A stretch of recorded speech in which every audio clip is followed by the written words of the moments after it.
I just need to heal in my party and I'm like full. Oh, we're full.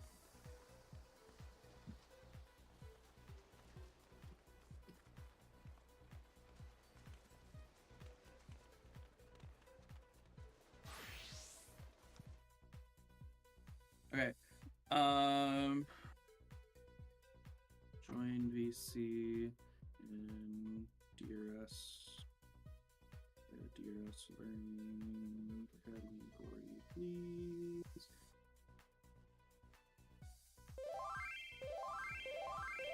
Cool. Alright. I'm gonna tell people to get their asses in here, and then I'm gonna start yapping for 4 hours, 3 hours. Hopefully only 3 hours. Hopefully I can keep my yammering down to a little. Okay. This is the last one I have to do until Cold Crescent's done. Okay. I am 4748, good enough for me. Hello, everybody. My name is Lynn. I will be your shot caller and your host for this lovely, fine afternoon, morning. Good morning to the Pacific Coast and the Mountain Time. Good afternoon to the Central and Eastern. Anyways, morning, feel free to Lynn. turn on. Good morning. Feel free to turn on my volume, whatever you need to do to make sure you can hear my voice comfortably for the entirety of this event. I will be doing a lot of yapping. Oh, if you need fragments, you are. Oh, I gotta put the PF back up.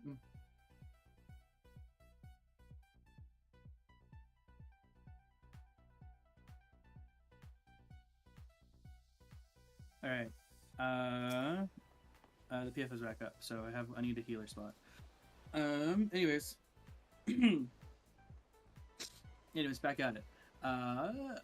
You all should have thoroughly read through the Anyprog required reading, and just as a general checklist, I'm going to go say it verbally. Please go up to your Lost Finds cache. Please make sure you have 5 pure essences of your of the role you are currently on. Elder is for caster, Duelist is for melee DPS, Fiend Hunter is for Fizz range, Indomitable is for tank, Divine is for healer. So please make sure you have 5 of those. If you do not, you can feel free to ask in a live chat. Myself or somebody else will gladly be giving you fragments for free, just to make sure that you have anything. Another thing to look for is 10 re-razors of any kind. 10 re-razors, the item, as those are the easiest to use, and you'll probably be going through a lot of them. Dying is encouraged, though I do ask you to fail fast and learn fast, because we will be going through this instance very, very quickly. Anyways, Delvin Regine Savage. It is the Shadowbringers Big Man Alliance raid. 48 people go in. We have fun. We walk out with her Cerberus, hopefully. There is a resurrection restriction with inside of Delvin Savage. It is similar to the one in Baldessian Arsenal, if you have done that before, wherein you cannot be raised through actions like raise, resurrection, ascend, aggro, just the normal healer and caster raises. The only ways you can be raised is through healer limit break 3, as is usual. Lost sacrifice from tanks and only tanks. The only people you should bring in as tanks because it works with your pure essence. I'll get to that in a moment. Dynamis dice, don't bring those, but it just for note, it is there. Resistance re-raises at a 70% chance, or lost re-raise at 80%. Bring the item, bring the 70% version. I swear it's so much easier to use. And the other really key important way is through healers who are using pure essence of the divine.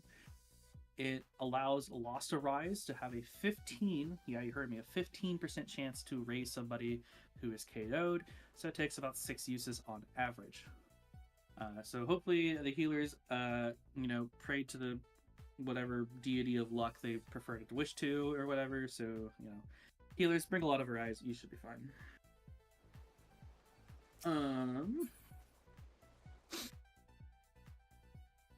What else am I missing? I'll talk about lost actions and stuff once it becomes more appropriate, but please make sure you're using the correct holsters. If you're confused on what to bring, you can look at the DRS Learning. I reposted the spreadsheet, the holster spreadsheet. Just, it has tabs for your role. Check for which one you need to bring, and just bring the actions that are required of you. I'll go over to what you should be doing with them again later once we get to our first enraging fight. I think that's all I want to talk about for right now. So I'll give us a couple of minutes just to, kind of settle in, let people organize and sort out their holsters, and we will get moving here in just a moment. Hey, Lynn. Hmm. Can I have Red Golem? Yeah, you can have. No, you're on Okay. fucking. No. What? No. But Mana Wall exists. No. I want to do this. I want to Be do this normal. by the book. I want to do this by the book, please. Be a normal person. Be fucking normal. Come on. Okay. Good. Tidor just said a really good thing in general in the DRS Learning Channel. Pure essences, you only need to use one each time we enter Delubrum Savage. They do persist through death, unlike wisdoms, and the only time your essence will fall off or you will have it be removed is when we leave the instance or if you click it off. So every time you zone in, you must have a pure essence and a re-raiser. So you will just put it back. You'll just put one back in your holster. You'll use it as soon as we instance in.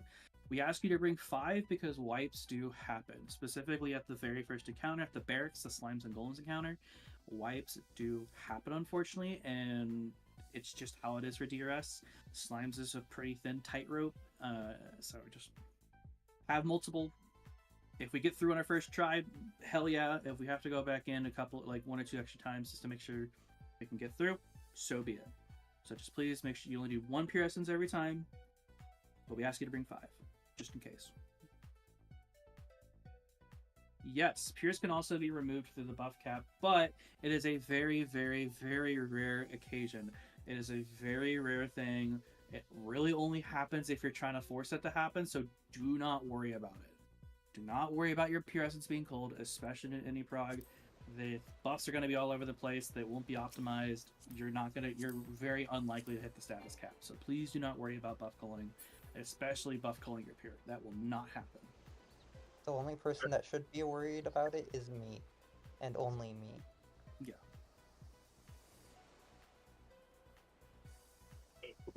That will not, yeah, I'm serious. It will not happen unless you are specifically trying to force it to happen. Like, we had on my re-clear this past Saturday. Oh. Okay, yeah, on my re-clear this past Saturday, I had a party dedicated to, like, buff culling as many people as they could, and even then they still struggled a little bit, and they didn't get as many as they wanted. Like, they still struggled. So, it takes a lot, and especially at the right time. Okay. I'm gonna hit a rate check. I want to see if people are awake, people are at their desks. Just say yes if you're ready, say no if you're not ready, etc., etc. If you were changing zones when that kind of went out, apologies.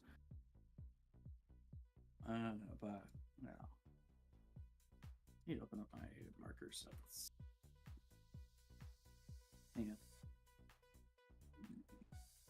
Please All say right. something about actions if you need them.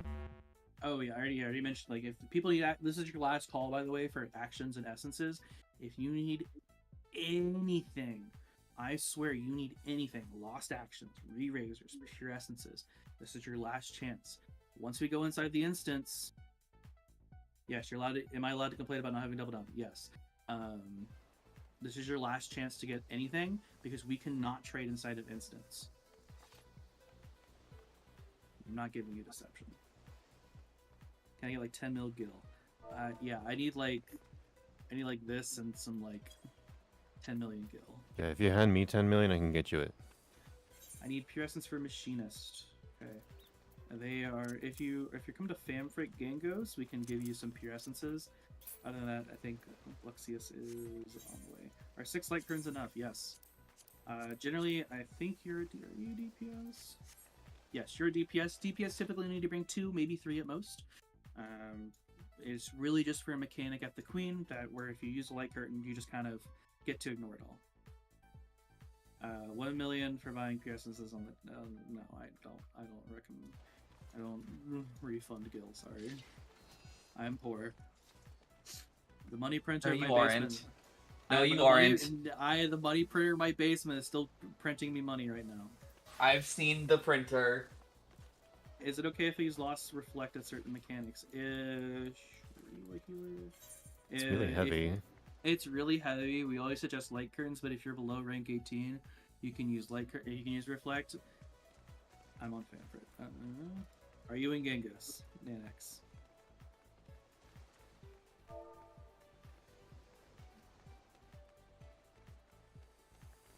Nanax, come to Famfrit. I need extra light curtains. Well, don't I have a thing for you? I can give you like 50 of them. They're like Yeah, really fucking free. Nice part of light curtains is that you don't have to overslot something to reflect something. And Okay, reflect is also like 8 weight.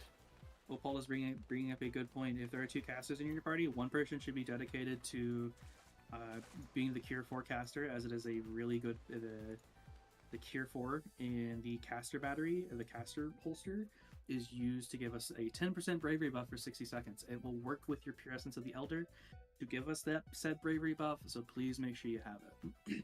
At least one caster per party. Every caster should have one party. Every party should have one caster, but if there's 2, one person should be definitely assigned for it. The other one should bring it back up. Okay. I'm gonna do another ready check, because I think we are still ahead of schedule, so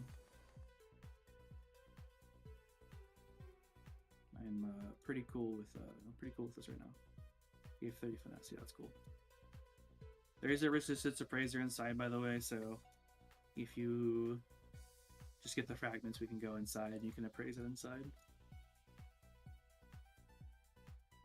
A big improvement over the Baldessian arsenal, if you ask me. There's no Tidor whenever you're ready.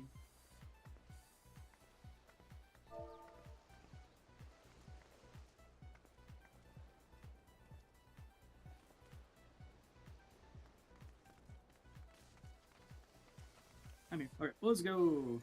Alright, I want to speak with the troubled gentleman in the back of Gangos, and we begin. Please tap into your video game. Please hit the commence button.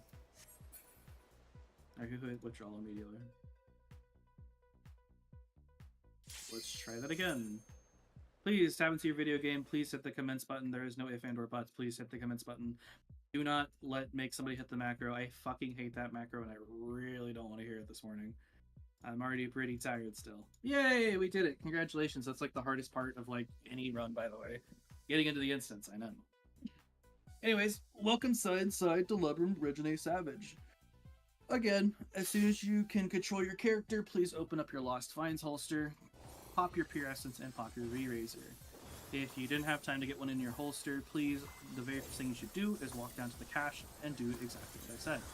Pure Essences and Re-Razors. I'll have people checking everybody just to make sure that we're all set up and ready to go. Other than that, once you feel like you are ready to go, you have a Pure Essence, a Re-Razor, you have slotted in the correct actions, and you have refilled your holster with the entirety of what you need for the entire run. You can go stand on the appropriate marker for your party. Party A goes to A, B to B, C to C, D to D, E3 to E to 3, and F to 4.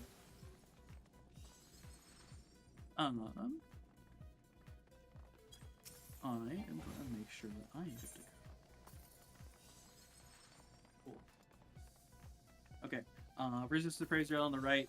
You're standing out by themselves. The boxes in front of you, feel free to do that. As a general nice reminder, this is the only time you'll be able to hit this Lost Finds cache. The return does not work in here. You will not be coming back to this box. So please, please, please, please, please, please, please, make sure you are using all of the weight to your oh my god, Carter is playing MapleStory. As always. Please make sure that you are ready to go. Carter and Opal, fucking put on a Pure. Okay. I am just checking actions.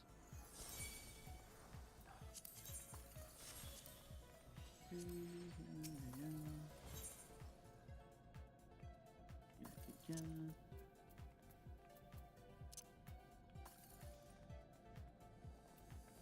Please just triple check your act. Please triple check everything that you need, please. Nanax Neon, the Lost Swift, you should probably swap that up for a Font of Power. You should have one Font of Power in your holster and then one slotted and ready to go. Wobble, you're fucking around. I need to talk to you. Everybody else is looking pretty good, though. Yeah, everybody else is looking pretty good. Luth Bahamut, we do not need to be passing out bubble. You do not need a bubble. You do not need pro and shell. Typically, protect is only for the main tank, and shell is not needed until Trinity of Out. So you can probably slot in like Chain Spell and Lost Arise, and that should set you up for the beginning of the run. Yeah, most like 99.999% of the damage the raid is taking is magical, so protect is pretty pointless.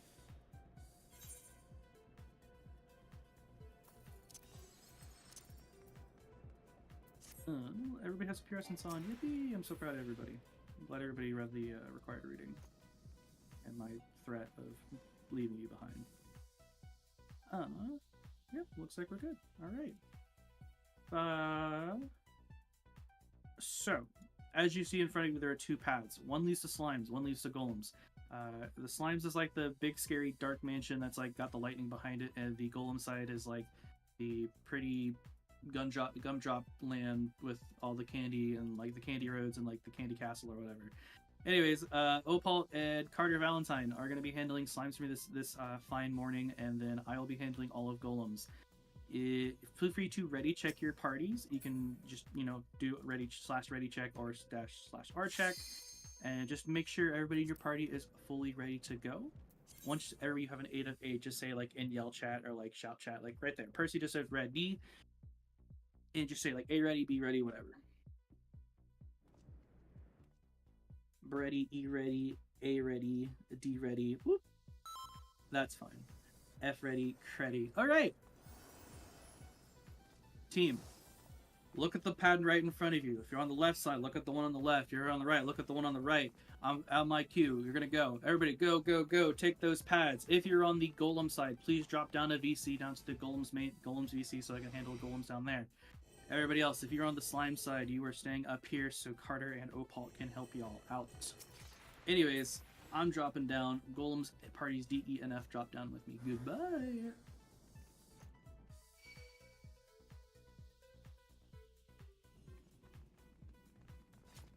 Hey, well, can you put down the markers? 'Cause I don't fucking have markers.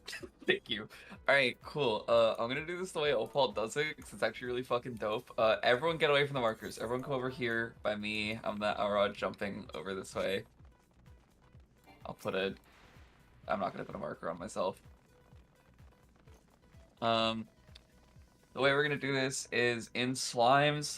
This is a puzzle encounter. I'm gonna go into the channel and type /guide slimes. Ignore the numbers in the top image there. It is wrong, and we do the numbers differently now. Just makes percepting easier.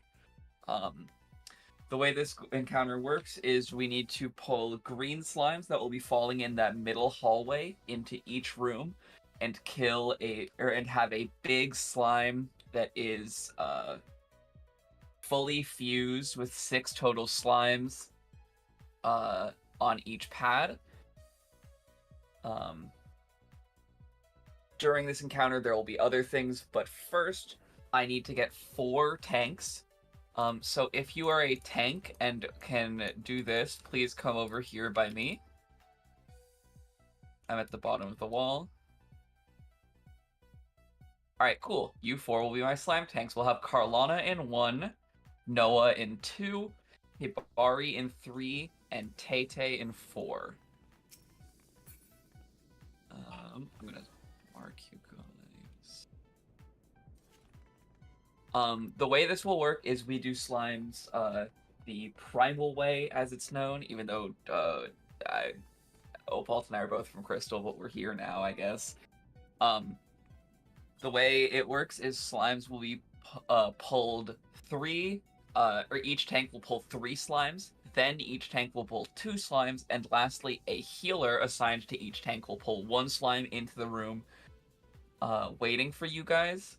The way the tanks will do it is Opal will just call out for you, Tank 1, grab your 3. Tank 2, grab your 3. Tank 3, grab your 3. Tank 4, grab your 3. And in order, when Opal calls for you to do something, just go and grab that many slimes. Next, we'll do Tank 1, grab 2. Tanks 2 and 3 each grab 2. And Tank 4 will grab 2. And then, at this point, you guys will pull all of those slimes onto the pad in the middle of your room. You want to fuse the slimes in your room regardless, so just pull those slimes into your room every time. If they fuse at first into a slightly bigger slime, that's okay. You haven't fucked anything up. It will get to once you have pulled your 5 slimes and they have all fused together, they will have a buff, or the big slime will have a buff on it that I don't actually know what it's called, but it's a +4 to how big it is. Once you have a slime that has that +4 buff on it, you are good to go, and you do not need to worry until Opal has you provoke off of your healer. But I would like to also get some healers. Can I get healers to come and talk, or come and stand by me here now? All right. I have a lot of you guys. I will only be pulling 4 of you. We're going to have Ree. You're going into room 1. Axter, you are going into room 2. Ghost, you will be going into room 3, and T, you will be going into room 4. Flan, you will be just a normal DPS for this encounter. What you guys will be doing is each of you guys will just kind of be helping your room with DPS until Opal calls for each healer to grab 1 slime. And if you look at the second image in that slimes guide that was posted, you will pull 1 slime and pull it to where the green square is, notably the north or south inner corner of your room, whatever is away from the middle of the hallway. Outer corner. Inner corner, outer corner, near the door. Don't listen to Charlotte. Charlotte thinks we're talking about DPS, I think. Oh my god. Yeah, don't listen to me. I totally don't call slimes more than either of them combined. It's this inner corner, like, on the far side. Yeah, anyways. That's called the outer corner away from the door. It's near the door. Actually, don't listen to Charlotte. Now he's just trolling us.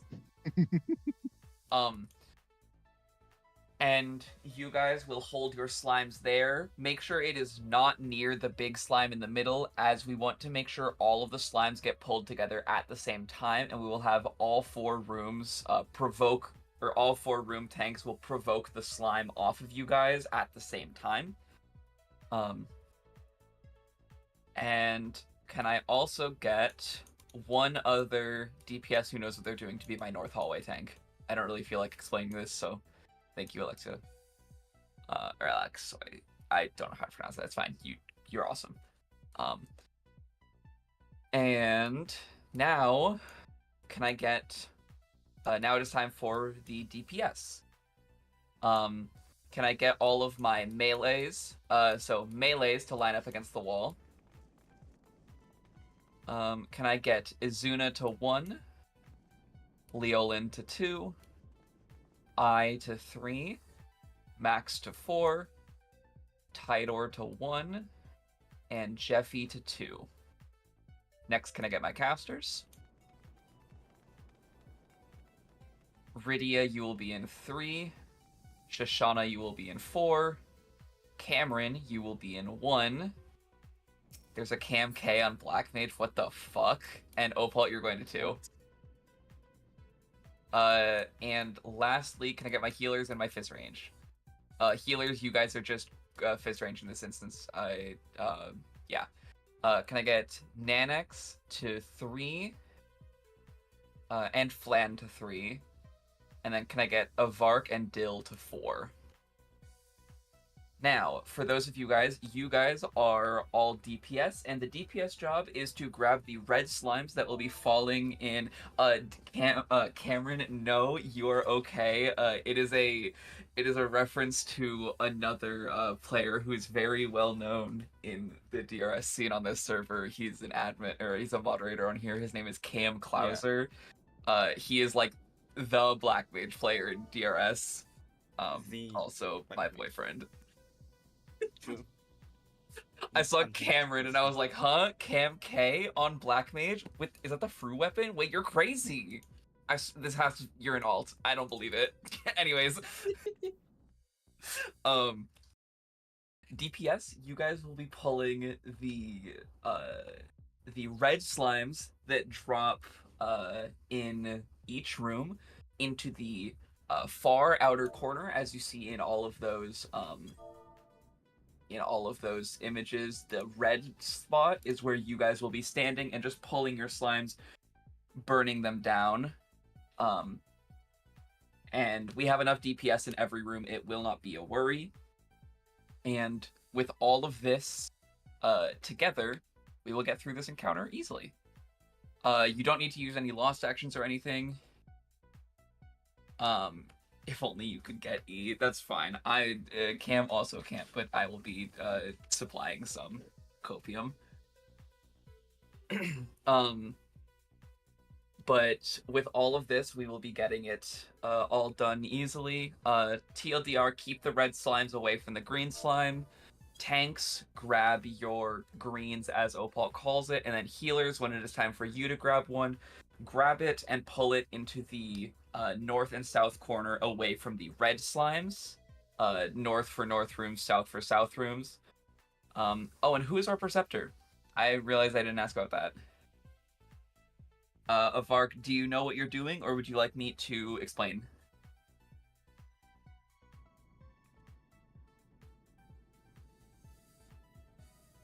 I saw you pre-percepting. Okay, so I'll walk you over here. So if you come over here, right in this corner, press percept and tell me, did you get a message like you sense a trap nearby? No? Okay, awesome. Now we're gonna come back over here. Opal, remind me after the encounter to get screenshots, by the way. Come right here to this pillar. Do it again. No? Okay, awesome. So our traps are going to be in the middle of the hallway and in both north 2 rooms. Traps can spawn all around this encounter, but we know kind of generally where they're going to be. They'll be in the middle of the hallway and the north 2 rooms. Alexa, actually, can you take south so I can walk and show them how to percept?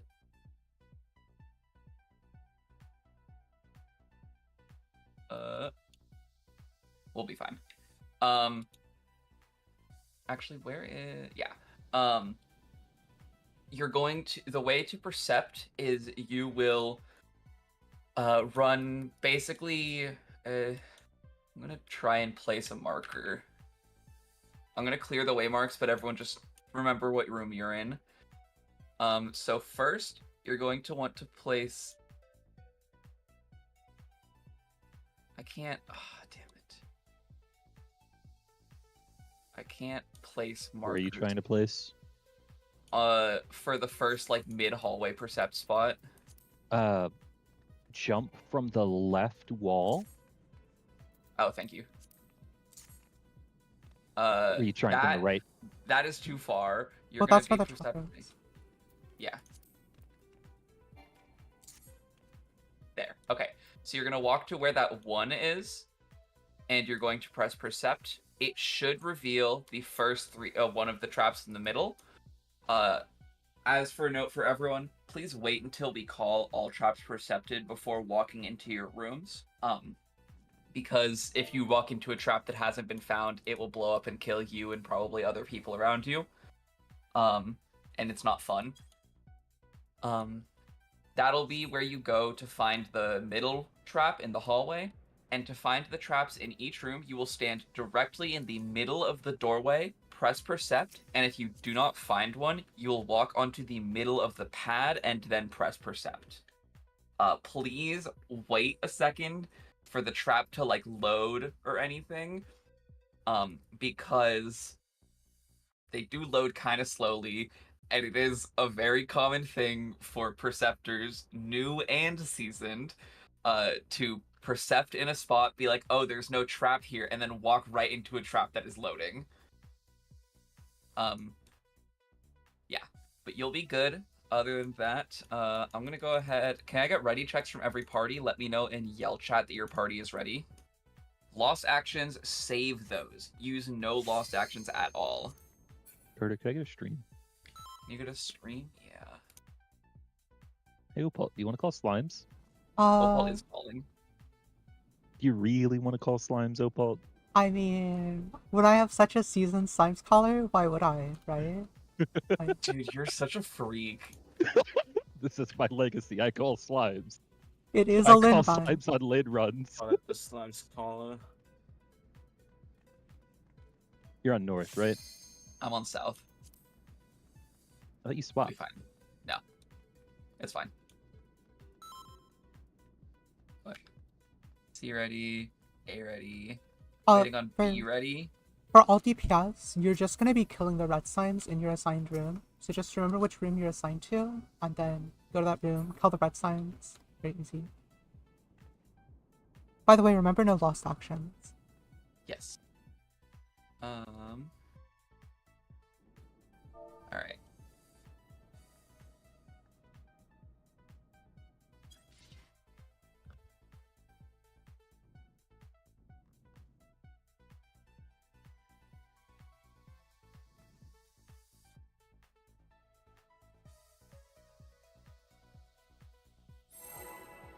Also, if we fuck up and it's a wipe, don't say anything. We want to let them fuck up first. Nothing goes wrong on Slimes. Oh my god. Ever. Don't worry, there's no proof of anything going wrong with your care. Also, no one call Rupture when Ruptures happen. We're gonna let them have fun for a little bit. My god. So just basically do nothing. Absolutely. Tank 1 ready. nothing. Tank 1, Alright, get your we 3. found that one. Oh, that was a poison. It's okay. Tank 2 ready. Tank 2, get your 3. And now you'll go to the other room and do that. Yes. Tank 3 ready. It happened. Tank 3, get your 3. Tank 4 ready. Tank 4, get your 3. Carter, what are you doing?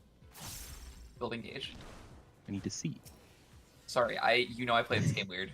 Tank 1 ready. Tank 1, grab 2. Tank 2, a slime is wandering into your room. That's fine. That's going to be one of your 2. Tank 2 and Tank 3, grab 2 each. Tank 2 only one out of the hallway. Tank 2, get the 2 left in there. 3. Tank 3, grab those 2 left. Yeah, sorry. Tank 4, ready. Tank 4, grab 2. Healer 1, grab 1. Try to grab that one going... Oh, well. Remaining healers, each of you grab 1 slime. Try not to fight over them. Don't use a dot. Use a direct damage GCD.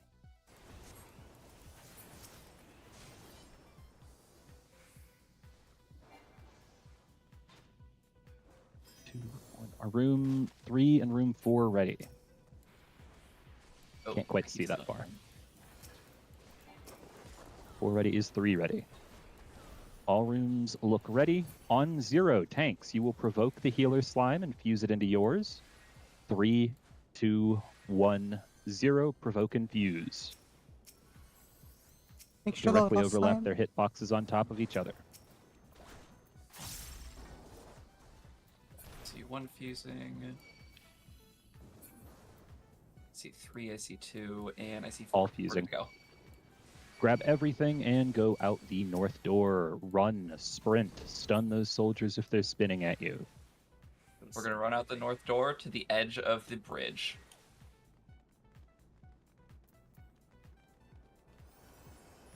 And again, say nothing. Say nothing. Say nothing. We're gonna wait until we see that pad start If you see glowing someone to say behind, anything. rescue them or gap close in, especially if they're really far back.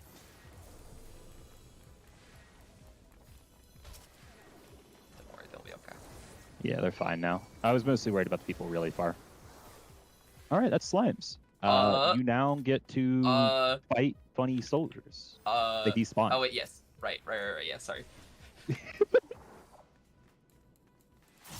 These soldiers are going to keep... Oh, Carter. Well, we wanted to do a really late one. Whatever. The soldier's There's a gonna be bunch of walking soldiers. towards You us, can build stun gauge. them, holy, sleep, whatever.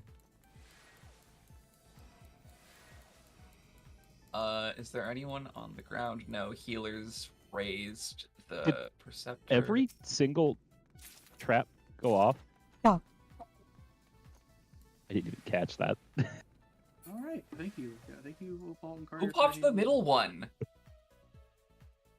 Hi, Lynn. Hi. I did my job. What'd you do? Did you call slimes? Yes. I hate you. I told. Alright, cool, I'm Why? done streaming. Okay, cool. Alright. Hey everybody. Welcome to Trinity Secret. This is the first enraging fight. Before I start talking about more things, all loot in this instance is personal loot. Like if you go down the stairs, there are 2 personal chests that should contain 1 pure essence fragment for a random roll. So please, here on out, all chests are personal. There will be one after every single fight. So please make sure you pick it up on your own. I'm going to get into general stuff again. All right. Lost actions. I know I held off until this exact moment, but I want to talk about them now. Lost actions are a vital crux in any sort of Bojin content. We need lost actions to clear this, and if you look at the boss's HP, if you have like a cousin or whatever, the boss has 122 million HP. That's like more than a lot of Endwalker raid Alliance raid bosses. So, we need lost actions. Current tier savage. True. So lost actions. How do we use them? Generally, the 2-minute window is what you live and die by. The font of your fonts, the font of power and font of magic, that goes in the 2-minute window. Banner of Honored Sacrifice, Dervish, Chain Spell, it has a 90-second cooldown, but you want to drift it into the 2-minute window. Why?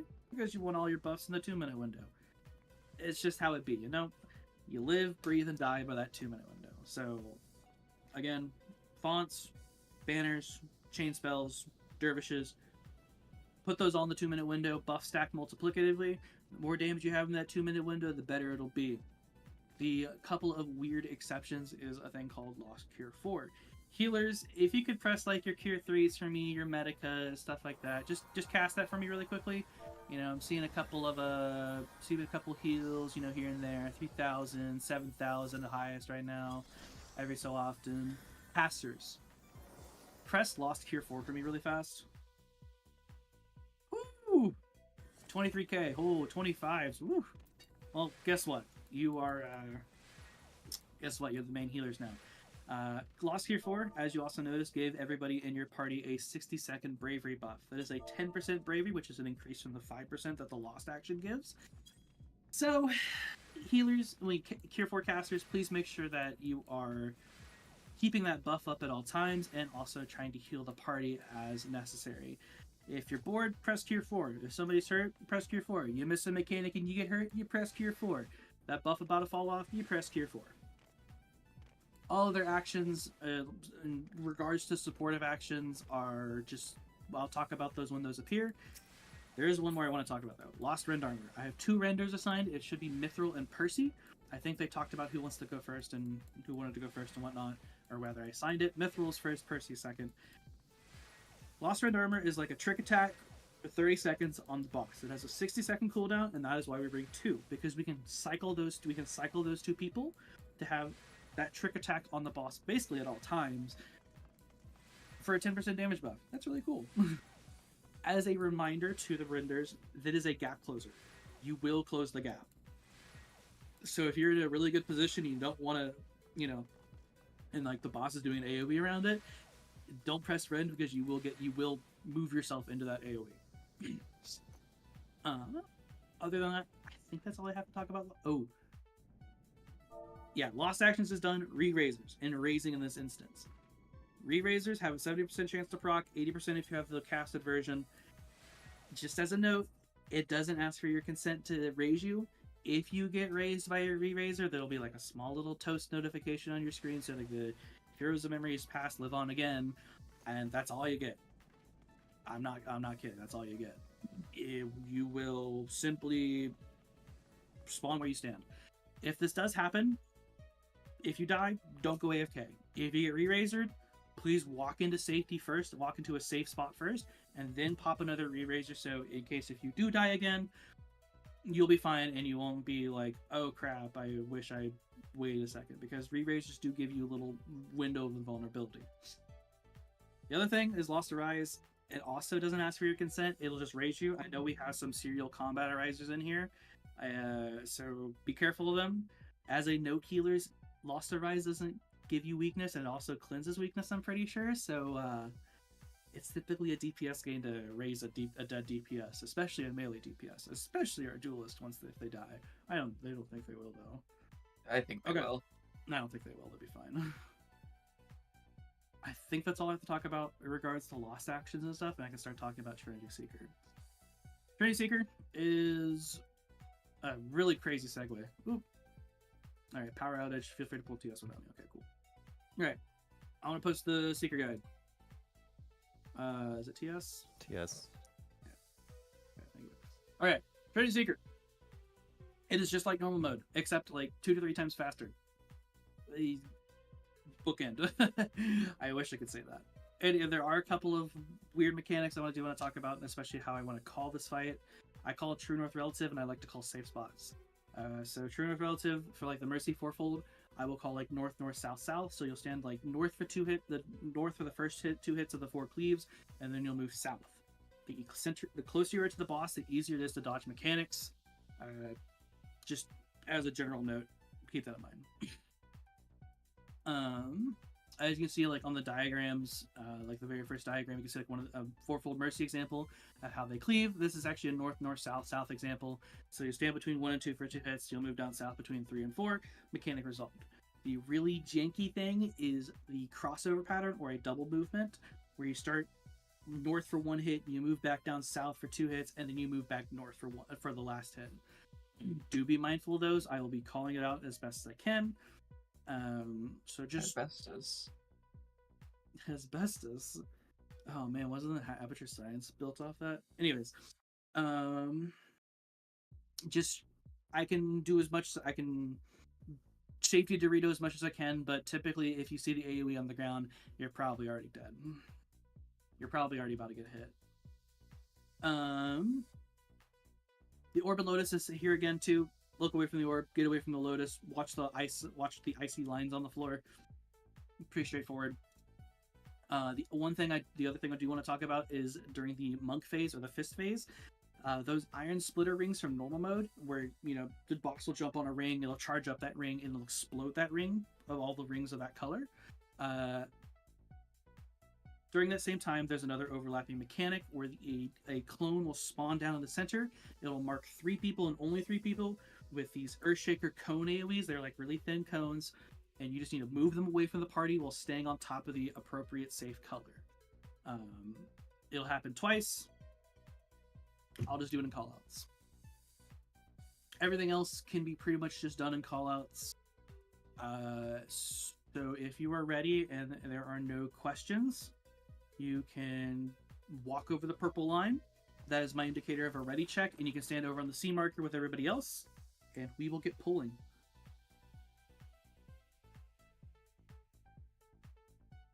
Oh my god. I don't want to break the concentration, but I really want to talk about this, but whatever. Oh, right. Looks like everybody is here besides Percy. Alexios said we can pull without them, so I will pull without them. So whenever Percy is ready. Also, if anybody has questions and I'm like talking too fast and I don't notice your question, feel free to like ask in a shout chat, yell chat. Alliance chat is working here, so people can ask questions, answer your questions, or maybe I might even see it. Oh, Percy! While we're waiting on Percy, all tanks, please make sure your stances are off. I should be the only person with the stance on because I'm the main tank. I am cringe. I like calling when I'm tanking. It's just easier like that.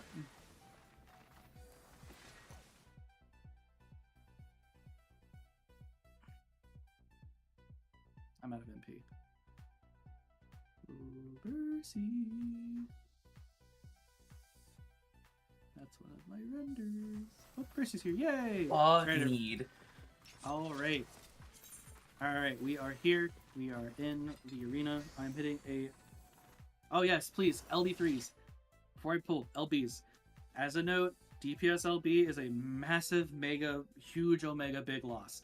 Do not DPS LB at all. Tank LB, you rarely need it. Probably don't even need it. Healer LB is the only LB I should be staying in this instance, unless I state otherwise. It is really important for raising. We may see it, we may not. Depends on how good we are. Alright, anyways. 20 seconds on the board, everybody. Boss will start with a raid wide into a Mercy fourfold, followed by the Orb and Lotus mechanic. So please, do your burst, you'll have plenty of time to finish it, and then we will do mechanics. Yeah, DPSLB does less than a Madare, funnily enough. That was misinformation. Greedy admitted to it. That's so funny. We like saying it because it's misinformation anyways. Anyways. We pull boss. Get on the boss. Do your 2 minutes. Tinctures, food are useful here. I should have said that earlier. Anyways, raid wide.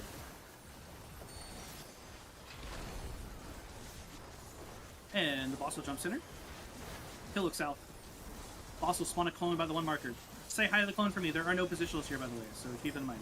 Say hi to the clone for me. Hi clone, hi clone, hi clone. Okay, clone's go away. We are starting by the 3 marker. Easy. South, south, north, north. South for 2, north for 2. You'll be south for 2 hits, north for 2 hits. Closer to the boss, easier it is to dodge. Right. Count 1. Count 2. Walk north. Walk to the boss to the north. You're looking away from 3. You're looking away from the 3 marker. And you're heading to 4. Look away from 3, head to 4. And you're going to get inside the boss's hitbox. Inside the boss's hitbox. Inside the boss's hitbox. Front back is also safe. Inside the boss's hitbox. You're going to get away from the main tank. I am moving. Tank buster on me.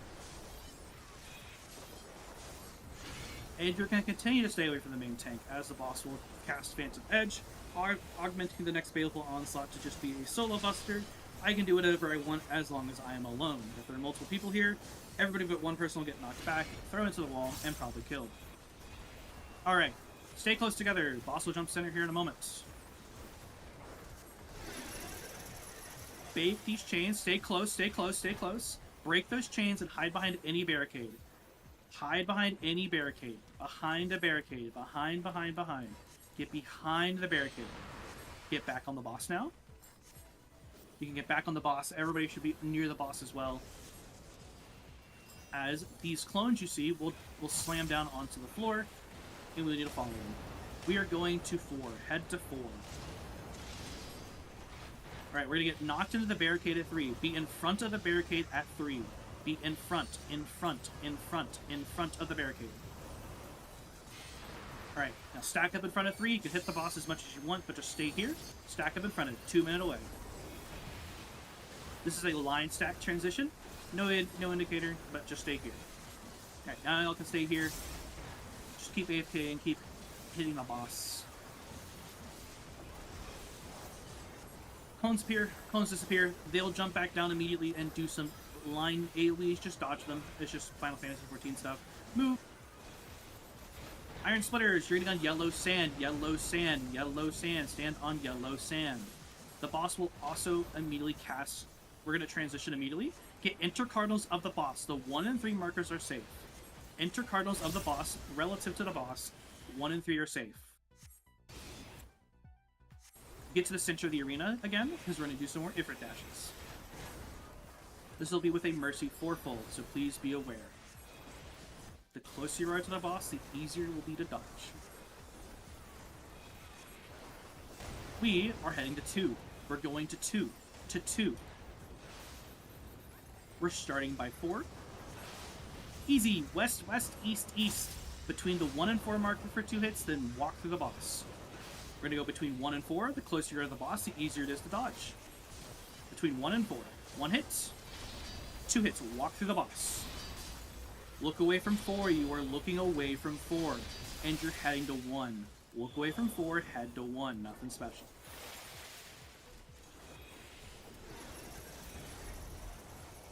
Okay, get close to the boss. Close, close, close. Break those chains. Break those chains. Those are vault chains. Raid wide. Get away from the center of the arena if you can, because there will be a tank buster here in a moment. I will move the boss. There we go. A buster on me. Don't worry about it. There we go. And this will be Mercy 4-fold with Iron Splitter, so the 4 cleaves with the rings on the ground. We're starting by 2. Easy. North, north, south, south. North for 2, south for 2. We're getting a yellow sand. Start on yellow sand. Yellow sand. Start on yellow sand. Count 1. Count 2. End up on brick blue stone. Under the boss of stone. Brick blue stone. Under the boss of stone.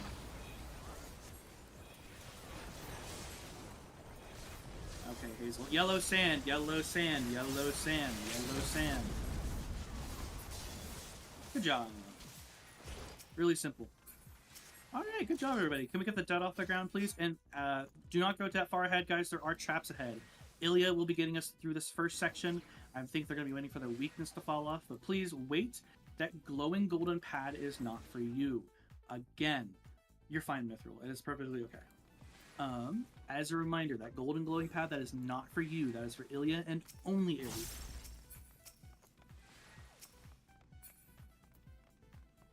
Everybody else should be hooking a right, going to the Dahu arena, but stay outside of it for now, as we don't want to do anything. We don't want to pull the boss. Actually, I have a special guest caller who will be Art Brandt. I will give them the floor here in a moment, but I want to make sure Ilya gets off to the duel safely. Hey, Lynn, should I do it? Do what? Should I do it? What? Oh, like it? Like, as in like it? I'm doing it. You're doing it. Do it. It. We're doing it. Alright, that countdown is for Ilya and only Ilya. That is not for you. Do not look at the boss. That boss is not for you. That boss is not for you. That is not for you. Feel free to ignore it. Stay behind the purple line. And once I see the thing, I'll give Art the floor. Hey, nice one, Claire. Claire got a full order runner's box. It was like a 1% chance. Congrats. Dude, I gotta see the log for TS because I need to look at my fucking casts on my second 2-minute because I'm pretty sure I got every single Fan Dance 3 I could have and I had like 8 of them banked. Nice one, Cameron. Alright. Art, the floor is yours.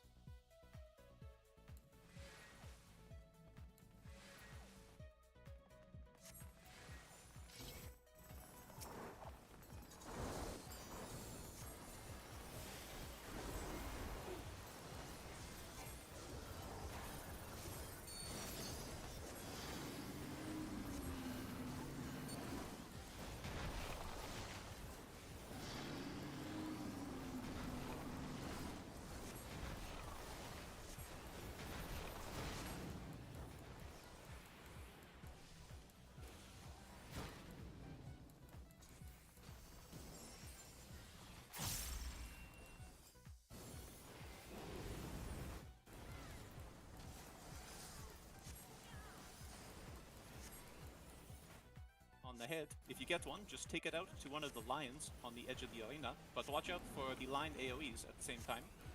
Everyone else, we can just hug Dahu in the middle. There are the markers now, just take it out to any lion on the edge of the arena. Dahu is going to start baby raging. He's going to slam one side of him, and then we are going to walk into it once he does that. So he's going to do it in a second. There's one. We are going to move into these once it goes off, and move in now. There we go. Dahu is going to do a knockback from himself, get knocked into a safe area. Knockback immunity does not work for this. However, you can dash if you have one to time it properly. Alright, so get on Dahu's left shoulder. He's going to start breathing his breath again. We're going to follow it around. And that's 1 breath, 2 breaths. It is safe for casters to stand in the second one if you need that time over here. And now some ads are going to spawn in a moment. Just kill them down when they come. If you are Lynn's healer, keep an eye on her to make sure she doesn't die.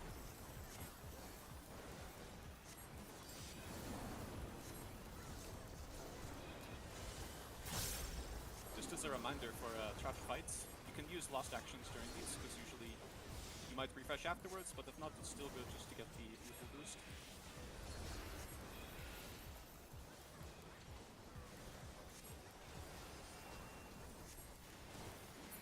And the pickle is dead. That has been the first trash fight. Back to Lynn. Au revoir. Yeah, I think so. Are you French Canadian? I am Acadian. So I speak Chiac mainly. It's like Okay. like franglais. Okay. Okay. Alright. Well, thank you, Art. I appreciate you doing that. Our duelist has won the duel. So congratulations to Ilya. I think they're going to be getting some screenshots up there since they really hadn't done that before. But that is fine because I actually have a lot to talk about. Anyways, this is the dreaded Queen's Guard explanation coming up here in a moment, but this is for a good reason. It is long and detailed for a good reason because a lot of these mechanics will be reappearing again later back in the Queen fight. Okay, welcome to the Queen's Guard. You can walk up to these guys all you want, as Hazel's lovingly demonstrated. They don't aggro you until you auto attack them or like you attack them in general. So just if you're gonna walk up to them, don't target them. Okay. Queen's Guard. Fuck. I'm just gonna start from the beginning and I'm just gonna go straight for the fight. Alright. The fight is broken up into 4 phases. The first and fourth phase are kind of, trashy little fights or like a trash-ish mechanic things, whatever. The first phase, it starts with all 4 of the ads. It's gonna big ol' cuddle puddle just like a normal mode, just keep them all together. AoE reprisal. Once you see one reprisal fall off, put up another, mitigate the auto attacks. Pretty straightforward. Throw a little bit of mid out for those double raid bites, we're good to go. Afterwards, they add about 80%, or after they do 2 raid wides apiece, they will jump away and we will get into the meat and potatoes of the fight. Specifically starting with the Knight and the Warrior. Oh boy. A little different, the main difference here from normal mode is that we're going to be fighting the ads 2 at a time, and they both need to die at the same time as well. Similar to a trash fight, similar to the other 2 target fights. Die close together, or else one starts enraging, and if that enrage cast gets off, well, it's kind of GG there, sorry. So Knight and Warrior is the first set of ads we will fight. We will need to position them correctly. The Knight will go to the center of the arena, and the Warrior will go to the east wall. I want to put down some markers so I can kind of demonstrate. Yeah, here's the marker. So Knight goes in the center, the Warrior goes to the B wall, and they will just AFK there, and they will do their mechanics. The very first thing they do is that they will tether each other with a yellow tether or a purple tether. These colors should be very familiar to you. Healers specifically. This is where Steel Sting and Spellforge becomes very, very, very important. That purple and yellow tether will dictate what type of damage they will become resistant to, and you will need to give out the opposite color buff. If it is purple, that means they're becoming resistant to magic, and everybody needs to be doing physical damage. If it is yellow, they are becoming resistant to physical damage, and everybody needs to be doing magical damage. Again, those buffs are coming into play because Steel Sting and Spellforge will convert all damage that you do into one of those 2 types. For example, they get tether purple, they become resistant to magic. We need to give everybody a yellow Steel Sting debuff to make sure everybody is doing physical damage. If you do not have this buff, you will be doing like 5%, 1%, like negligible damage. Like you will be doing no damage. It is straightforward. So please, healers, discuss in your party who wants to do Steel Sting, who wants to do Spellforge, or you can both be on top of it and both do it at the same time. I don't care. Please make sure, but just please make sure you're doing what you both find comfortable. You are both adults. I trust you. You can give out these buffs during the pre-countdown or when the tether appears in some cases, so just be prepared to do both. If you're confused, okay, whatever. If you are confused on who needs what buff, I can post it. I posted a gecko. I was gecko posting to a friend. I apologize. Okay, anyways. Classic. The classic. Anyways, you can see the Spellforge and Steel Sing who needs what buff. There are also hybrids. Hybrids do both kinds of damage. It is just those 5 jobs: Paladin, Dark Knight, Ninja, Reaper, and Red Mage. So regardless of what tether they do, you need to give those 5 jobs the correct buff always. Also, there's more images in the link if you really cared about that. It's the little guy waking up. Alright, moving onwards. The next major mechanic that I wish to talk about during the Knight and Warrior phase is the first Relentless Battery. Mechanics are in this fight are bookmarked by bookmark and chapter separated by like Relentless Battery. So if you see that being cast, it's kind of a nothing cast bar. It just signifies they are doing a mechanic together. The first Relentless Battery is bombs and tethers with a shield or sword omen. I'm gonna start with the Knight. The Knight is the simplest thing here. It'll just say it'll do some RP text of buy this sword or buy this shield. Similar to normal mode, kind of that. But different from normal mode is that it'll teleport away, and it'll do something based on what it said. It'll leave an orb it'll leave an orb in the center of the arena, teleport away, and it'll do its mechanic.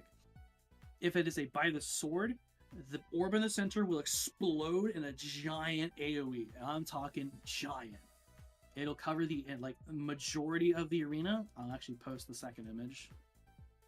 The second image in that guide command, I'm going to repost it. This is what the AoEs will look like. Again, the sword omen is on the right, shield omen is on the left. That sword omen, again, it covers the entirety of the arena, except for the edges along the death wall, leaving those bombs safe. I'll get to those bombs here in a moment. The shield omen is it'll push the orb in whichever direction it was dashing, and it'll push it, and the orb will explode in a much smaller AoE, but still big enough to cover about about a quarter of the arena. So generally, if it's shield omen, you want to get pushed perpendicular or close to the Knight so you don't get hit. For both shield and sword omen, though, the Knight's dash does count as an AoE itself. So do not be in the way of the Knight's dash, or you will get a thrice come ruin stack here. Now, for the bit more complicated part, the warrior will spawn bombs. This is similar to this is exactly like normal mode. The warrior will spawn bombs, small and large. These are weighted appropriately. Large bombs are heavy, small bombs are light. The warrior will then tether the bombs, making we're changing their weight. There is a fancy little icon. It is called Reversal of Forces. Let me see if I can post it. All right, there you go. It looks like that. That is the debuff icon in DRS Learning. And also, you can also... Okay. I need to back up. Bombs drop. Bombs can be tethered, but the difference here in Savage is that you can be tethered. If you are tethered, you will get this debuff that I just posted, the Reversal of Forces debuff. It's on your debuff bar, wherever that is. And if that happens, you are now considered heavy. The default untethered state is you are considered light. If you're tethered, you are considered heavy now. Generally, I'll call out where everybody needs to stand. Like tethered people go to large, small untethered go to small, and I will do that. But if you're wishing to note the kind of like the little mnemonic that we like to give, it is all or nothing. If everything is tethered and you are tethered, you are going to a big bomb. If nothing is tethered and you are not tethered, you're going to a big bomb as well. Only when you see opposites is when you're going to go to a small bomb.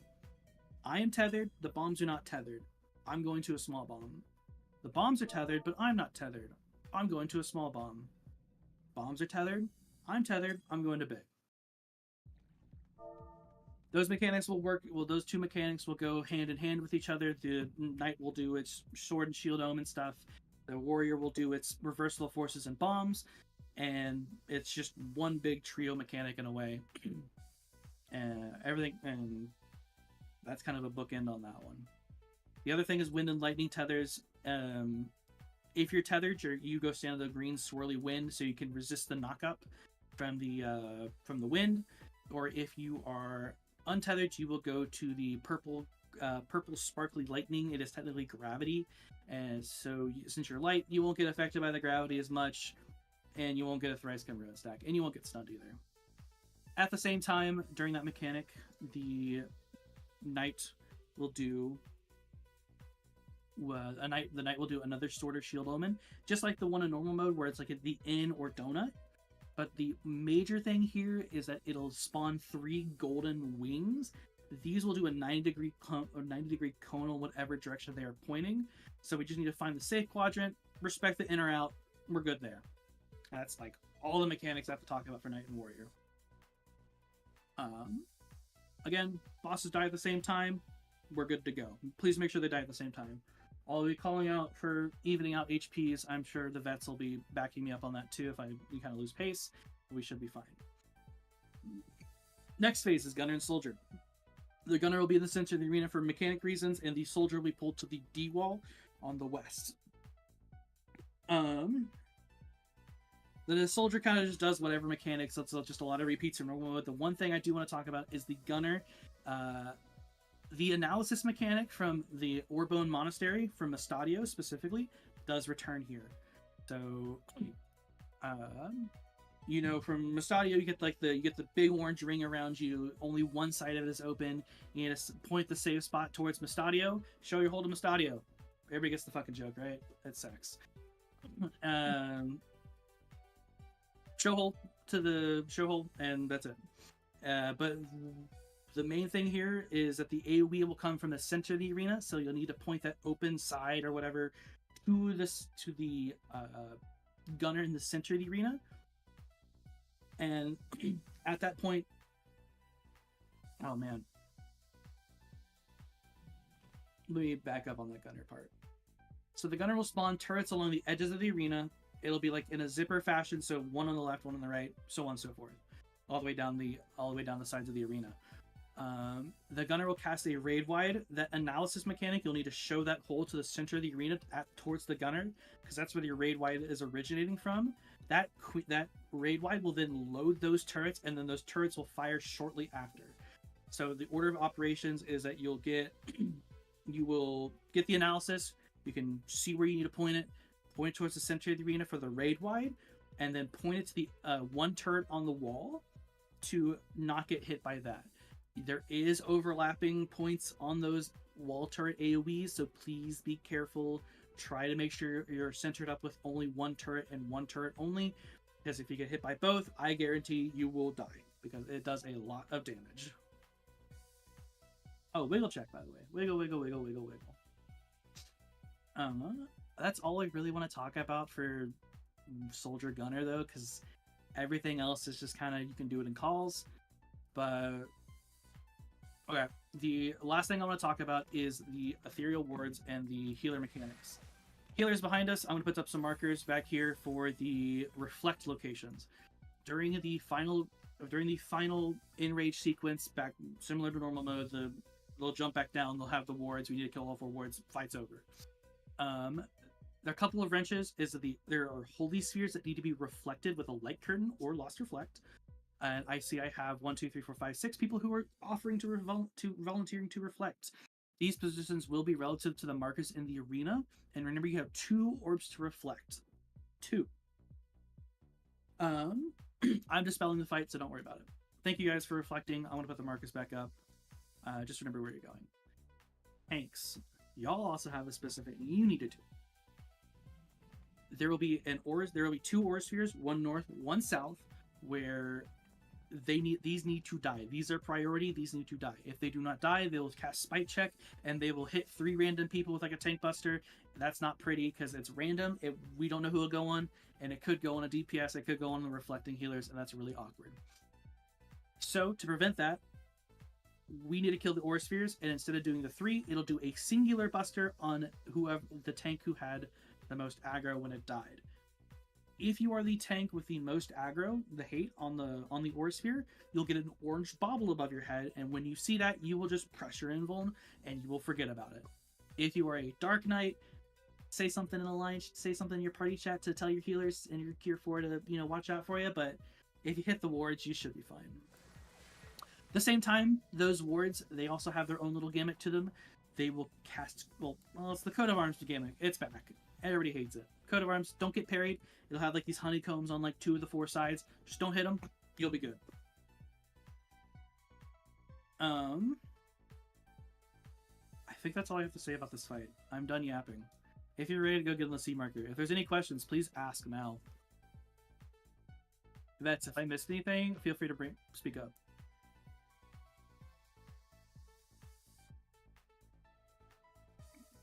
Again, a lot of these mechanics will reappear in the Queen.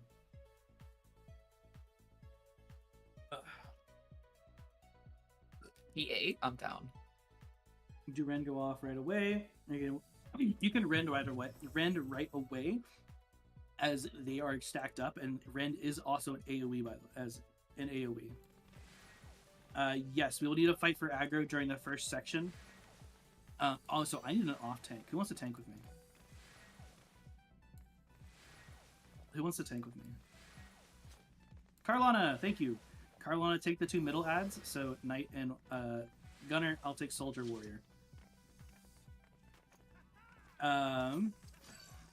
Tanks. As a reminder at the very beginning of the fight, all stances should be on because we want to keep all these adds off of our squishies, off of our duelists, because we do have an alive duelist, and they are a flare star, and they will be unrelenting to me today, and I am not looking forward to it. So please just make sure you have aggro and everything. Provoke if you need to. Yes, duelist damage goes burr. If you've never been here and you don't know what a duelist is, they are the main character. They have like double the stats we all do right now, and they are a fucking monster. Okay, looks like everybody here is here. Everybody is ready to go. Healers, you can feel free to start pre-applying Steel Sting and Spellforge now, as I am starting the 30-second countdown now. Again, you can pass out Steel Sting Spellforge now if you so choose, or you can do it when the tether appears. I do not care, just do what you're comfortable with. Thanks, again, stance is on. Let's get these guys nice and clumped up so everybody can AoE, and you can feel free to burst, burst, burst.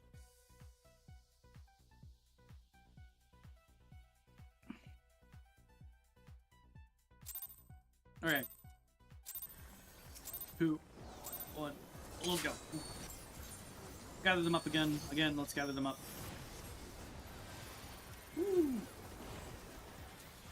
Tanks, make sure you're keeping aggro on these guys. Ilya, scream if you're getting hit. Double raid wide. There's the first one. They're jumping away. Okay, they're gone. Tanks, start turning off your stances. Tanks, stances off. Tanks, stances off unless you're Carlana or myself. I'm gonna get the warrior to the wall. We're gonna get the knight to the center. Warrior to wall, knight to center. Here comes that purple or yellow tether. Click off purple and apply yellow. You are applying yellow. Apply Steel Sting. Apply yellow. Apply yellow. Apply yellow. Yellow, yellow, yellow. Main tank and duelist has priority. Alright, first Relentless Battery. This is Bombs of Tethers. By this shield, it's a knockback from the center of the arena. Again, a knockback from the center of the arena. Don't be in the way of the Knight's Dash. Tethers to big. Knockback from the center, tethers to big. No tethers to small. Wait. Knight is by 4. Don't be in the way of it. Don't get knocked towards 2. Tethers to big. Tethers to big. Tethers to big. No tethers to small.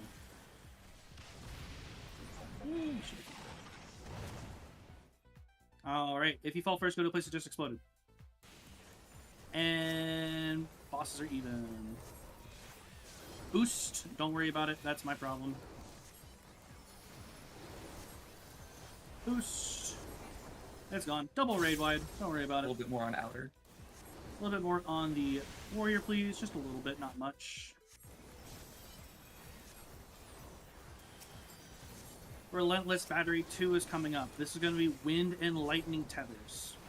This is going to be wind and lightning tethers. If you're tethered, you're going to go to wind. No tethers to the lightning. Here comes the tethers now. Check if you are tethered. Tethers to wind, no tethers to lightning. Pay attention to the knight in the center. We'll do a mechanic here in a moment. Tethers to wind, no tethers to lightning. By this shield, we're going to get and hug the knight in the center. Hugging the knight in the center. Towards 2. On the not one. Hug it. Hug the knight. Alright. Another boost. Don't worry about it. Just dispelling it. Double raid wide. The tethers are about to change. Be careful of their HP, please. Hop to warrior. Tank busters. Alright. Both are dead. Good job, guys. You no longer need Steel Sting or Spellforge. I'm getting the soldier to the wall. Carlana's taking the gunner to the middle. Again, as I said, you no longer need Steel Sting or Spellforge. Feel free to let that buff fall off, but healers, you can feel free to overslot it. Relentless Battery 1 for the gunner soldier. It is Fire Frogs. I'm not making the joke because that joke died with my reclears. Anyways, look for the 2 small fires. They're at A and C. This is going to be paired with an analysis mechanic, so please be prepared. We're going to stand between the 2 small fires, just watch them. You can hit the boss as much as you want right now. We're heading to C. Head to C. Show your open hold to the gunner in the center. Watch that raid-wide cast bar. Open hold to the gunner in the center. And now to a single turret on the wall. Back on bosses, please. Tank buster on the main tanks. Into a double raid wide. Let's hit the soldier, please. Everybody's on the gunner. Let's hit the soldier, please. Double raid wide.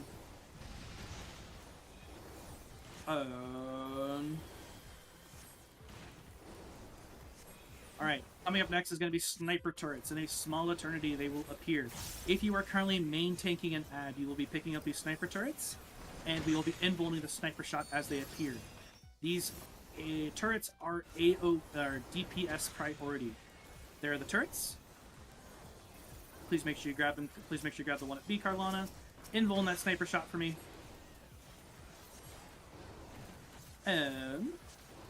Just kill him. Double raid wide coming out now.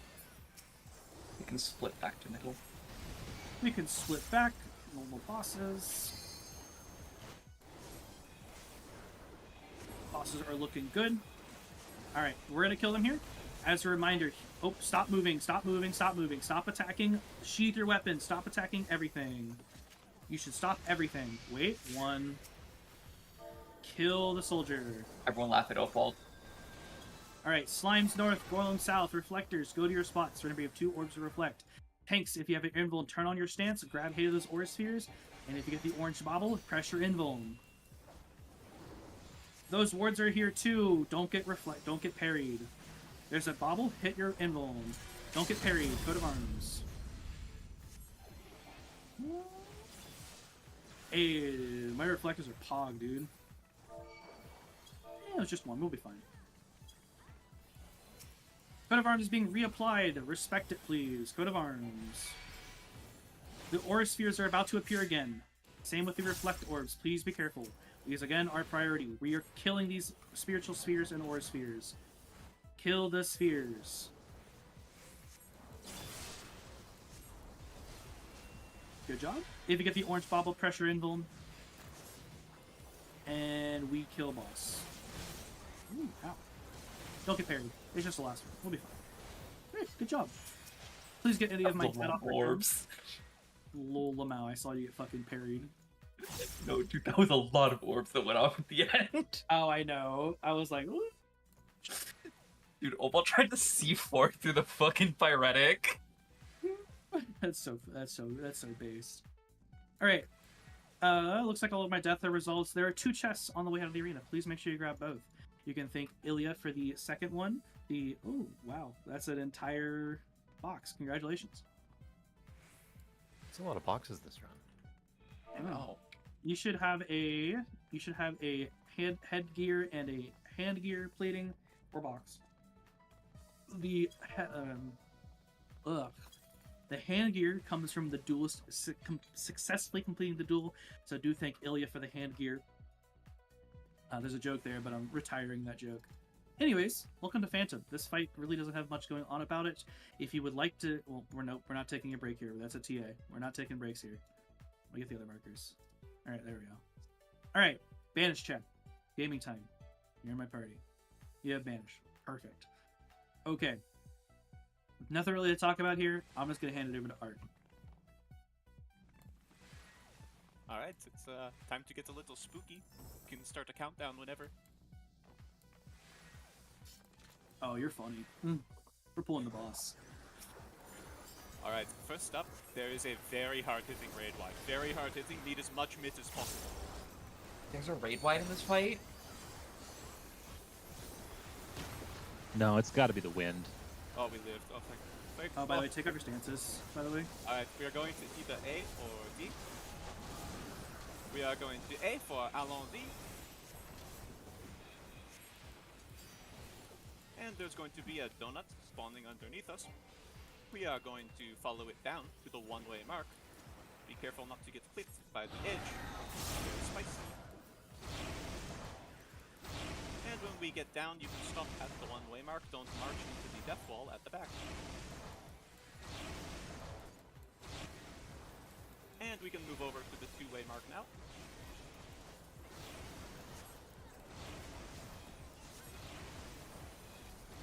Alright, we can move back over to the one-way mark there. Hold on, Boog. Oh, but everything has perished. I got it. Alright, we're going to stay here for 3 flashes on the two-way mark, so keep an eye out for those. There's 1. There's 2. And there's 3. We can move over to 2 again. And build gauge if you haven't already been. Here we can move back over to 1. Killed just in time. There are traps up ahead, so don't go running up. And the ones further up ahead are very important, so yeah, I'm sure Lynn will mention that. Hey, thank you again, Art. Appreciate that a lot. It helps me rest my voice. Alright, be careful of traps. There are traps ahead. There's a bomb in the hallway. There's a bomb in the vegetable. Just carefully walk around it, please. And as you make your way through this loading zone, through these like blue dots, stop, wait. Allow your system to load the entirety of the area. I'm serious. Please stop, stop, stop. Wait, allow the traps to load.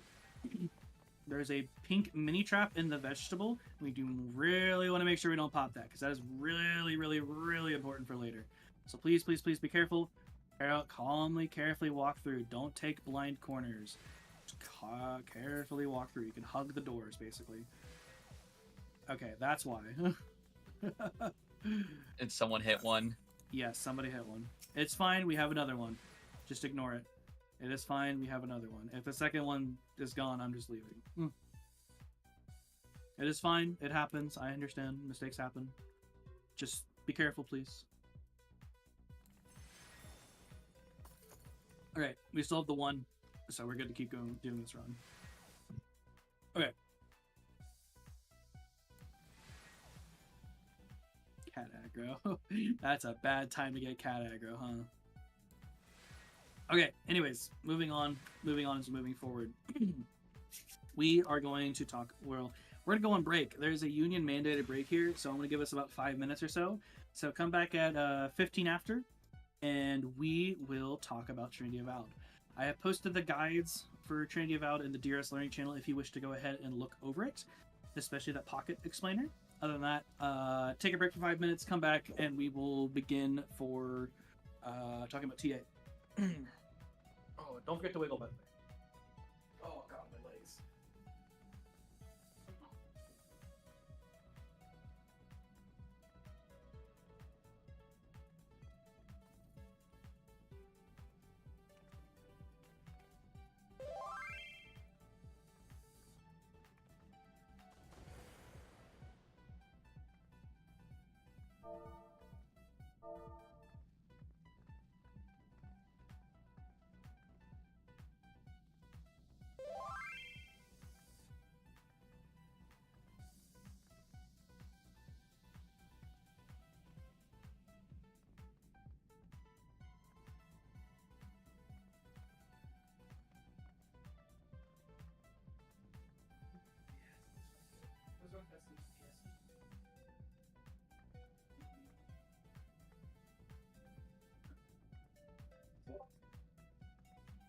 Hi chat, I hope everyone's doing great. You guys should all go get water. It's good. It's healthy.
Time is it? 1:12? Oh man, we're making good time. It's time o'clock. I'm making damn good time. Okay, I'm sitting back down. I got a pork loin sitting in my slow cooker right now. Once this runs over, I'm gonna go splurge on that. I'm probably gonna pass out for a cold crescent. My goat. My goat. Well, I need to Let do some go. other things, but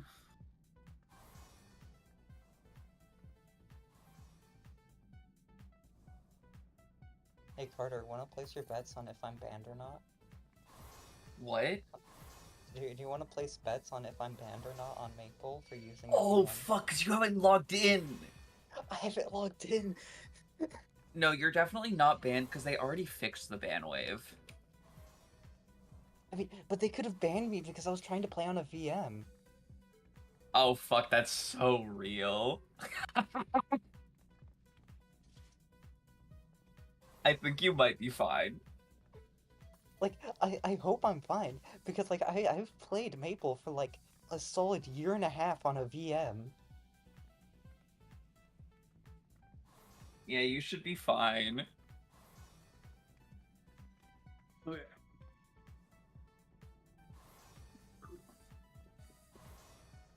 let me respond to this message when we get started. I still can't believe Cam got banned on Maple. That shit was so funny. It was.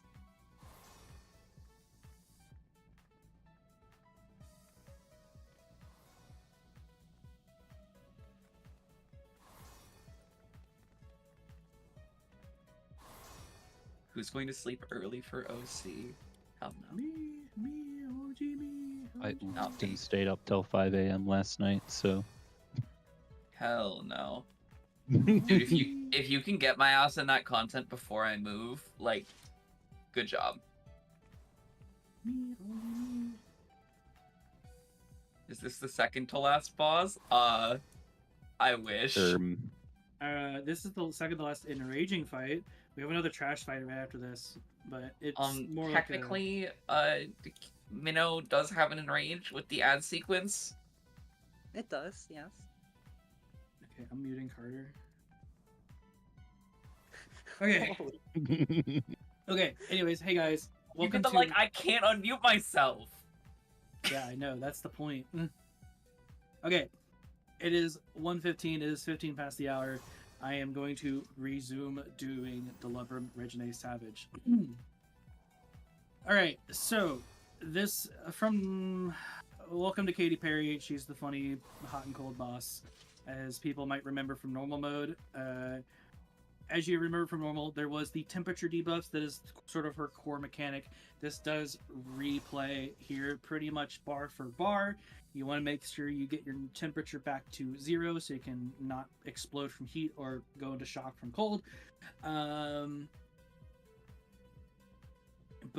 a lot of her mechanics do sort of have changed from her normal mode counterpart. But the main thing here is the temperature mechanic.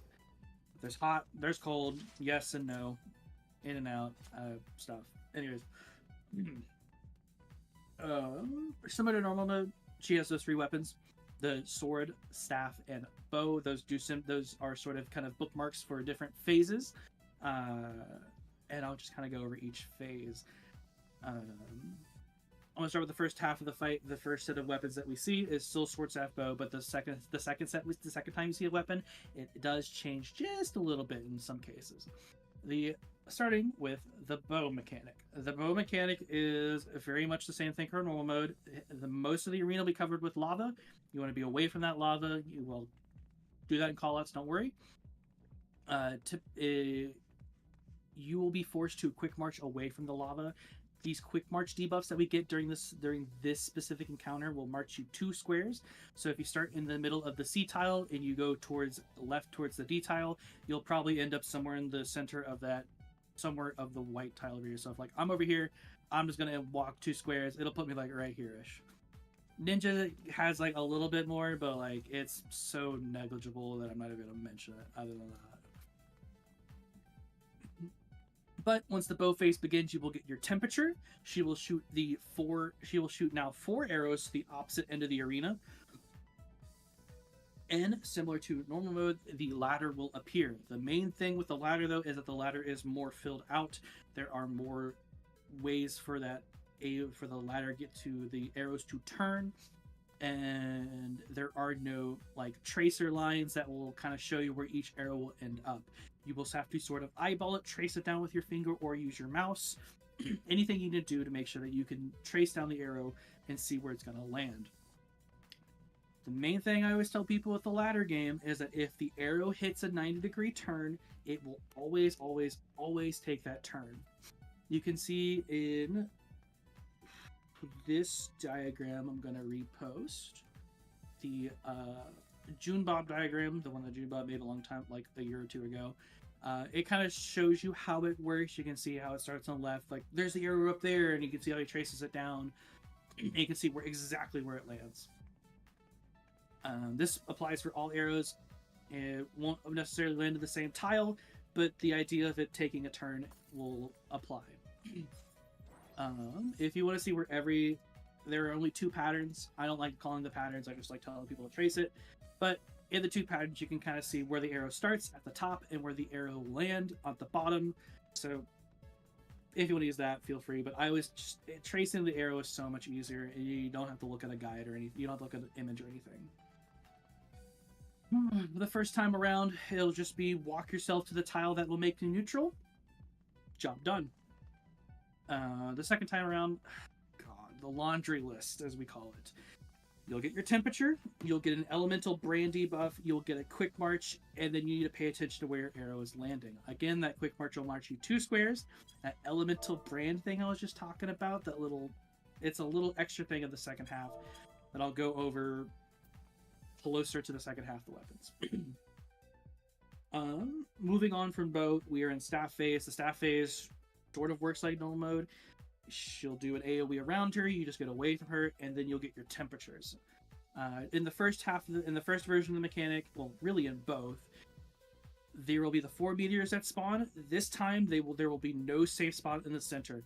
It will cover the entirety of the arena, and you will need to make sure that you are standing on the 1 meteor that will cause you to become neutral. In the first round, she will give you a quick march, and you'll just quick march from the center of the arena or wherever you need to stand to march yourself into whatever meteor will make you neutral. I'll talk about the second half in a moment. The sword phase.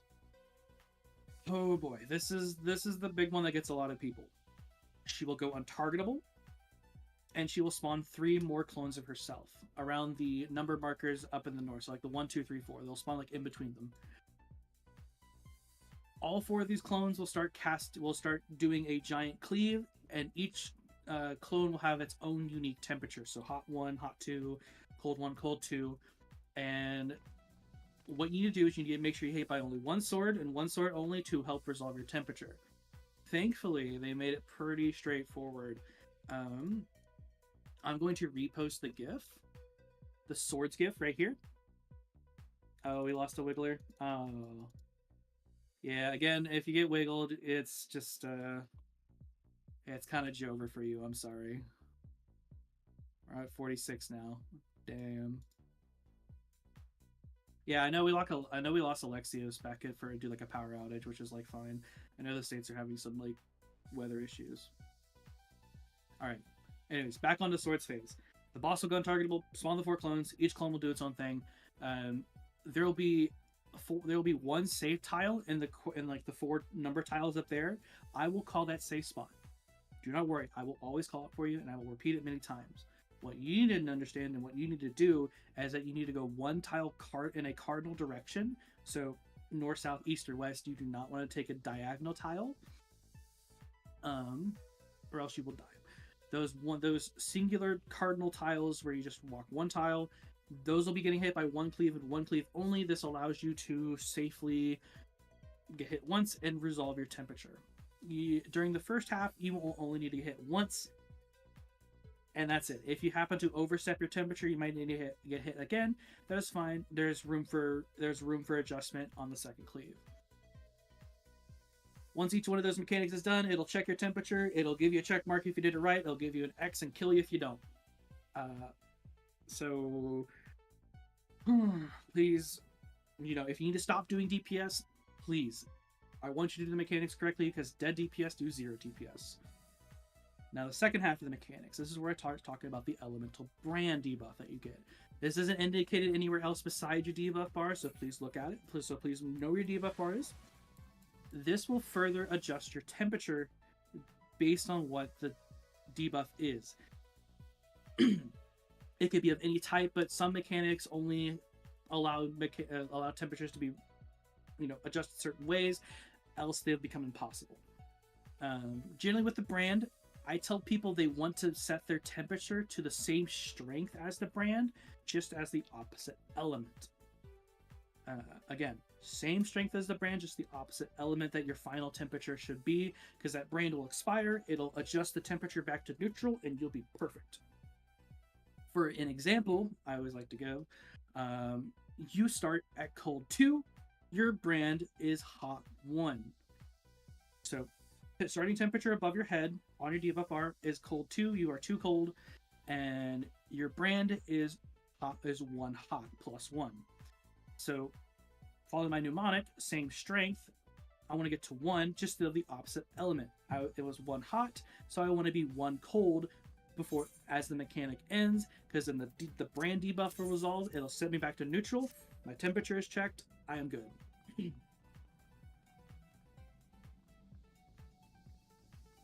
Okay. During the bow phase, again, I mentioned the laundry list. There'll be a lot of things coming out at you at once. Just if you need to stop DPS, stop your DPS. Dead DPS, do 0 DPS.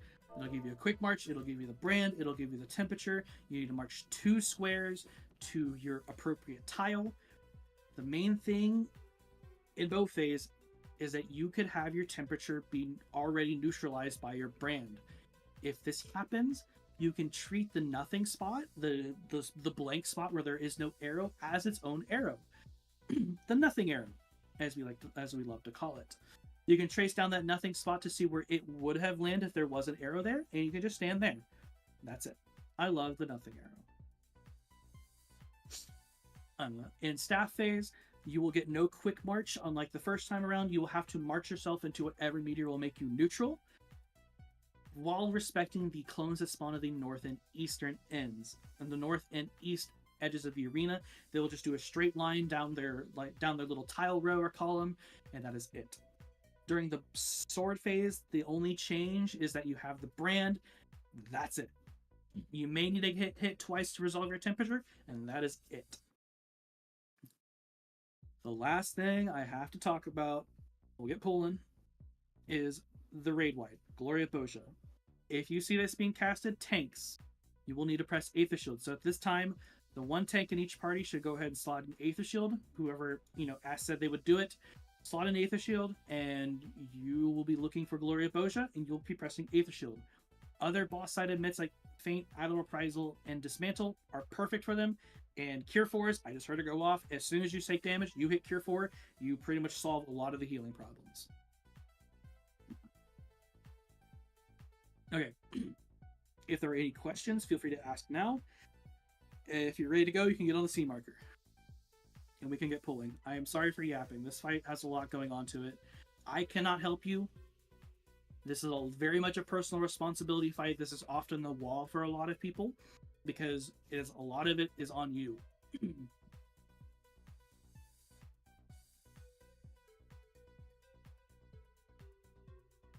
You can refresh your lost actions in combat, yeah.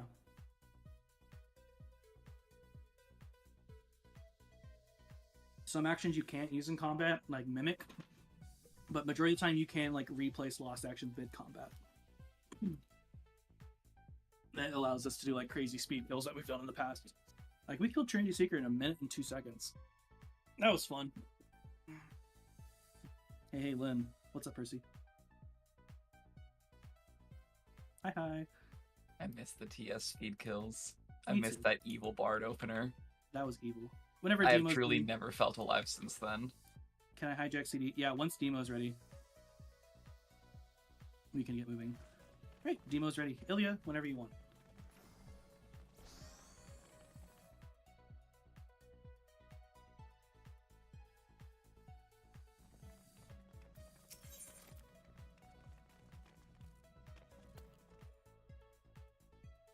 I think Ilya's trying to line up an Enochian timer, so...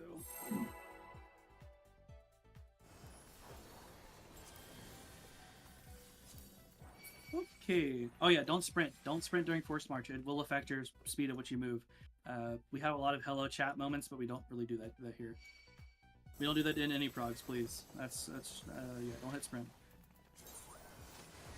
Okay, and an impressive change in raid design. This boss starts with auto tank cluster instead of auto raid wide. So tanks, come to the front with me, and we can handle the tank cluster together.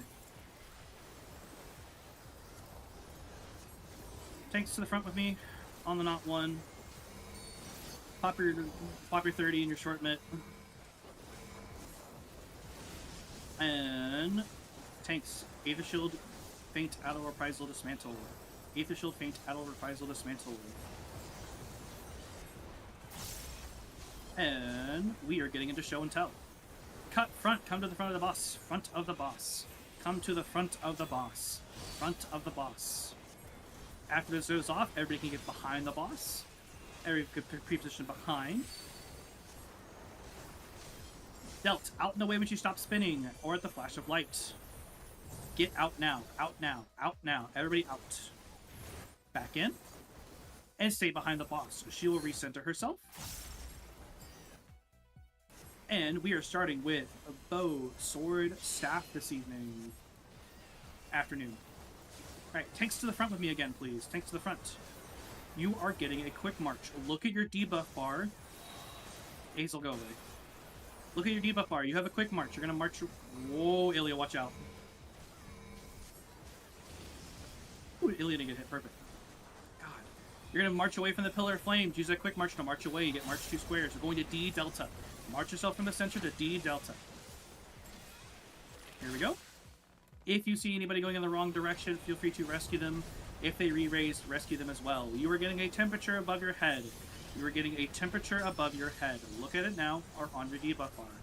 Arrows are appearing on the opposite end of the arena. Trace down the arrow with your finger, head, whatever you need to do to make sure you can find the correct arrow that you need. Good luck. Trace down those arrows. They can take every turn they can take. And stack back up on the boss. Get back on the boss, please. Tanks, Feint, Aether Shield, Adder, Reprisal. Aether Shield, Feint, Adder, Reprisal, please. Cure 4s, get ready to heal. Cure 4s, heal, please. And come to the front of the boss. I'm going to keep it right here. To the front, to the front, to the front. Sword phase. She'll go untargetable about here in about 20 seconds or so. As a reminder, you'll be getting another temperature above your head or on your debuff bar. I will call a safe spot. Do not be diagonal from this. Do not be in a tile diagonal from it, or you will die immediately. You need to get hit by one sword and one sword only, and you will be safe. So just go do a tile cardinal from the safe spot. All right. First safe spot is 2. 2 is safe. 2 is a safe spot. A is safe. 3 is safe. 1 is safe. Do not be intercardinal of 2. Do not be intercardinal of 2. Next safe spot is 3. 3 is safe. 3, 3, 3, 3. Do not be intercardinal of 3. Do not be on 1. Do not be... Yeah, do not be on 1. Back on the boss.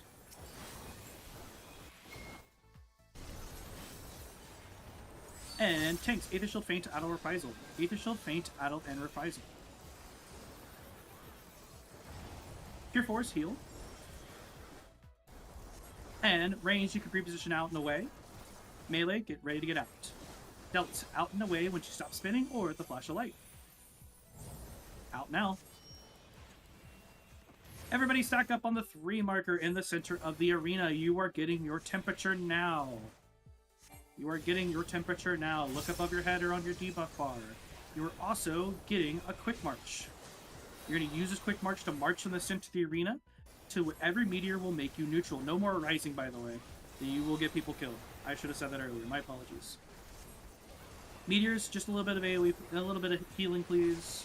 Now march yourself to it. Every meteor will make you neutral. March yourself to it. Every meteor will make you neutral with your quick march. Once you're done marching, come back to the center of the arena for another Aether Shield, Feint, Addle, and Reprisal. Feel free to Aether Shield, Feint, Addle, Reprisal, please.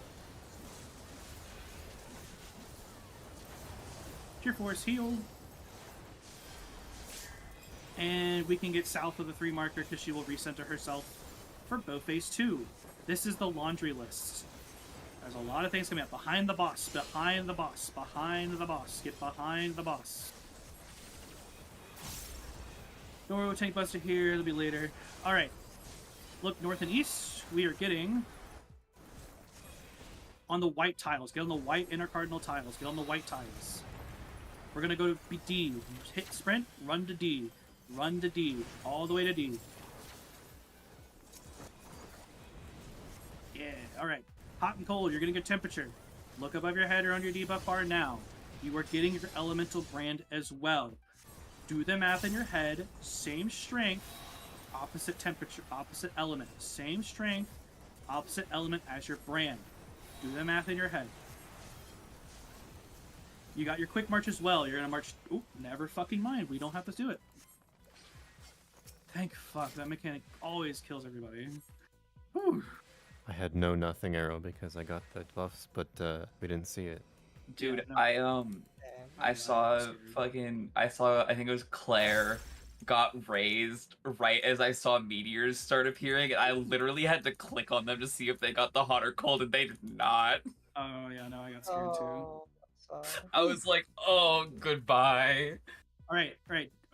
Hey guys, new people. Let's go. New people. Let's go backwards towards where we came from, like back towards Queensguard. And guess what? We can do we can do a little special thing. I'm sorry about not stacking up front, Lynn. I should have. Oh no, you're fine. You're fine. You're fine. I did not evoked and I was like, know I this would sucks. pull aggro like that. Like, Oh, yeah, you're a 30 flare seconds. starter. You're on flare All right, Start, new we should've people, known. come back to where we were. We're gonna stand in front of this mini trap, and we are. Don't pop it yet. Don't pop it yet. We're gonna gather around it because it's a little fun little thing I like to do with all the new people. This will not kill you. Please trust me. It will not kill you. You will be perfectly okay. Wow, that's a lot of new people. Get close. Get close to it, please. Get close. Get a little close. Hug it a little. All right. Looks like everybody's here. We are all ready to go. Somebody step into it, please. You are all minied! Congratulations! Now we are going to do a race. Be careful of the explosive trap. We're going to race. We're going to do the March of the Minis. Ahead of you, there is the Lioness statue, behind, kind of like where behind TA was. Whoever gets between those bars first and can touch the Lioness statue wins. Because that'll take us over. That'll take us to the new secret encounter that is only in Delubrum Regine Savage. Hey healers, try to avoid using your dots until at least 30 seconds into the fight. Point left. Where's our moment? Alright. Sound of shifting stones. Be careful, there are traps ahead. Please, hold up. Wait a second. There are traps ahead. Tanks may be running through, but I do have Percept just in case. Bye, Hazel. Okay. Careful of the traps. Alright, looks like there's just one on the bridge. Bomb on the bridge. On bridge. Yes, that is exactly what Lalafels feel like. Fun fact, Lalafels are taller when you're minied. Yeah. Olafel. Well, Each class has their own like special scalar value applied to their size, and for some reason, not for some reason, Lalafels have the smallest one, obviously, because it's based. Because a small Lalafel getting the same like height scalar would be fucking minuscule. But they didn't do it enough, so they're actually just taller than everyone, and it's really funny. Alright, do you have any other experienced tanks who can do minnows? I don't mind teaching new people, I just want to see if I actually have to teach today. No, not you, William. Alright, I need one more tank to take the 3 marker for this fight. I'm just going to get assignments out of the way now so I don't have to do it later. Ilya, are you gonna kill yourself in this fight? Awesome, thank you so much, Noah. Alright, welcome to Minnow Lord. This is the secret encounter that we have to do before we can even touch the queen. Currently, the queen has a buff called Battle Prowess, and if you were to go fight her now, she would just lock to 1 HP. If you even managed to get her that low in the first place, she'll kill you with raid wides, and it's not pretty, trust me. It's just unwinnable fight. So, like Baldestian Arsenal, there's a thing called the Support Fate, and this is kind of our Support Fate fight right behind us. Once we kill this, the queen will become killable, and we can get your Cerberus and have a wonderful Memorial Day. So I'm not going to talk about the Minnow Lord's mechanics at all because they are so simple. I can just do it in callouts. What I do want to talk about is that it's HP percent push at 70%. It'll become untargetable. It'll jump center. It'll start doing its little funny dance, and 4 Minotaur ads will appear. These ads must be kited by 4 tanks. So myself, Carlana, Fed, and Noah. We will be kiting these 4 ads around the arena in a clockwise motion, just keeping it off the squishies and keeping it away from the Minotaur in the center. As if they get too close, they will tether to the one in the center, and they will tether to each other as well, causing them to drink Red Bull and go fucking crazy and hit people really fast. So, tanks. I'm gonna go over tanks really fast, really quickly. Tanks were assigned to Cardinal. 1 is north, 2 is east, 3 is south, 4 is west. Ooh, I hit my bad button. That's the Minotaur you need to grab. So no, you'll just go south and you'll just grab the first one. You'll just grab the one down south. Just drag it outwards a little bit to like the second ring on the outside, and just start rotating it clockwise. And the other thing that tanks have to do is that almost immediately the Minotaurs will start casting entrapment. This will make everywhere on the outer ring unsafe besides the 4 cardinals. It'll place 1 trap in each of the 4 quadrants of the arena, so north, south, east, northeast, just in like each of the 4 corners of the arena along like the little highway. So you'll need to tanks will need to face percept that with their invuln. So how it'll work, tanks will start at their cardinal, they will drag the ad out, they will rotate a quarter of the arena. So say for Noah, I'm going to use Noah's example specifically. Noah starts south, they will rotate to the west with their Minotaur. After dragging it out a little bit, they will stay at west until the entrapment cast has appeared and the yellow on the ground has disappeared. They will pop their sprint, they will pop their home gang, and they will run all the way to the north, popping the trap along the way. Does that make sense to you, Noah? I'll get to that in a second. Okay, yes, perfect. And that's all I have to talk about for tanks, thankfully. Alright, now this applies to everybody. Everybody needs to listen up now. During this fight, during the ad phase, the boss will cast Labyrinthine Words. This will be one of 2 debuffs. It'll be either Sacrifice's Fate or the Wanderer's Fate. You can tell the difference because the Sacrifice, it looks like the Minotaur is slurping up some noodles or like some ramen. The Wanderer's Fate looks like a person falling backwards, like down some stairs. These icons are very literal, by the way. The Sacrifice slurping up noodles, it'll pull you in, like it is sucking you in. The Wanderer's Fate is like it's somebody falling backwards, so you will get knocked back. The important thing about this mechanic is that the pull in and knockback is much bigger than the small little highways that we get. As you can see on the ground now, there are 2 rings. There are lines on the floor. Again, there are lines on the floor. The inner ring is for the healers, outer rings is for the DPS. There are cubbies in both of them, though. Regardless of where you are, there are cubbies in about all of the rings, and you will need to know where these are. Because, as you can see right now on the ground, on the A and C markers, these are examples of 2 cubbies. If you were afflicted with the Sacrifice's Fate, you will be on the C marker. Because you're going to get pulled inwards. You're going to get pulled inwards to the center of the arena, towards the A marker. If you get the Wanderer's Fate, you'll be pushed outwards from the A marker to the C marker. This is just an example that's going to be applied for every cubby in the arena, though. Just be in a cubby and you'll be fine. The other 2 things it'll do, it'll cast like a little lightning ring on the outer ring of the arena, and then it will expand, hitting the entire arena, hitting the entire outer ring, so just be in a cubby as well. The other thing is it'll just do some random ground AoEs. This can go anywhere and everywhere. Just watch your feet. You should be fine. Healers. Specifically talking to the healers now. You guys will be in the inner ring of the arena during the ad phase, and there will be some mana flame orbs and some earthen orbs. Those flame orbs need to be reflected with a light curtain or lost reflect. Just pop it, stand near it, job done. It'll explode itself. There is a cast bar on it, so you can just watch that. The earthen orb has a stone skin on it that must be dispelled with Lost Dispel, and then you can just tap it once with like a dot or like a GCD, it'll die. Straight up. And that's like all the mechanics in ad phase that I want to talk about, because everything else is like super easy.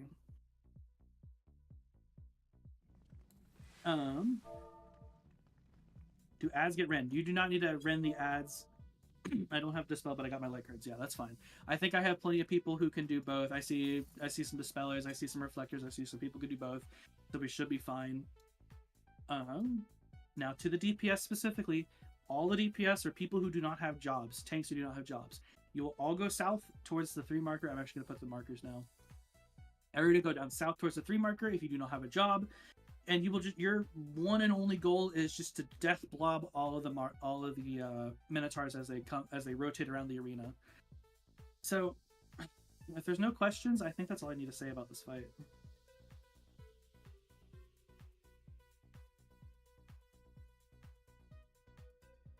Alright, if you're ready to go, get on the 3 marker. God, my voice is being shot. Stance only when ads appear, yes. Do you need someone to do Queen Explains for you? No, I'll be fine. Okay. I'm just drinking a lot of water. Okay. Everybody, before I hit the countdown, baby openers. 1, 2, 3, 1, 2, 3, 1, 2, 3, 1, 2, 3, 4. Don't use your raid buffs. Don't use any of your big buttons. Don't use your lost actions. You can use Cure 4, but save like Dervish, banners, fonts. Save that for the ad phase, because the faster those ads die, the less of a chance people have to die. Okay, Carter. Anyways, now that I've said that, I'm starting the countdown. Ooh. Fuck you mean okay, Carter? That was a banger. Okay, Carter. A banger. Okay, I agree with Carter. It was a banger. Okay, dude. Alright. I'm gonna pull the boss. The pull boss. It starts with the tank buster. Find your knockback immunity, by the way. You'll need it here in a moment. Arms length of short cast. Tank buster on the main tank. Don't worry about it. Stay close to the boss, please. Okay. Hit your knockback immunity now. Hit your knockback immunity now. Arms length and short cast. As well, get close to the boss, because there's going to be 3 whacks you need to dodge. Dodge these whacks. Dodge these whacks. 1 whack, 2 whack. 3 whack. Alright. Everybody, we're going to get out and away here in a moment. Out, and away. Get far, far away. Get far, far away. We have pushed as well. Tanks, go to your spots. Healers, get to the inner ring. Stances on, please. Tanks, voke your Minotaur immediately. The first thing you should do is voke. Everybody pop your lost actions and go fucking wild. Once your Minotaur is safely outside towards the outer ring, start rotating it. Oh, I totally forgot to mention it. Auto attacks are deadly. Shit. We should. Be careful of the A section, by the way. Please keep killing those Minotaurs. I'm so sorry. No, I grieved you. You have a word. Do your word. You have a word debuff. Do your word. Do your word. Do your word. Do your word debuff now. Do your word debuff. Ugh. Keep rotating. If you died in the death wall, please calmly walk out of the wall first, and then... Oh, I fucking died. Ilya, run. Ilya, run. Just one more Minotaur. Whoopsie. We're good. Alright, ad's dead. Somebody pick up the Minotaur, please. Ball of fire. Ball of fire. Ooh, okay. Can somebody take the boss off of Ilya, please? Because they are the duelist. Carlana, thank you. Just keep it on Carlana. I fubbed. Oh! Nice LP. Oh. Nice dice Banger LP. dice LP. Holy. Banger. If rapid bolts, take these out to the edge of the arena. These do persist on the ground. Alright, you saw those rapid bolts, they'll come back later. We're gonna get out, and away here in a moment. Out, and away. Out, and away. Far, far away.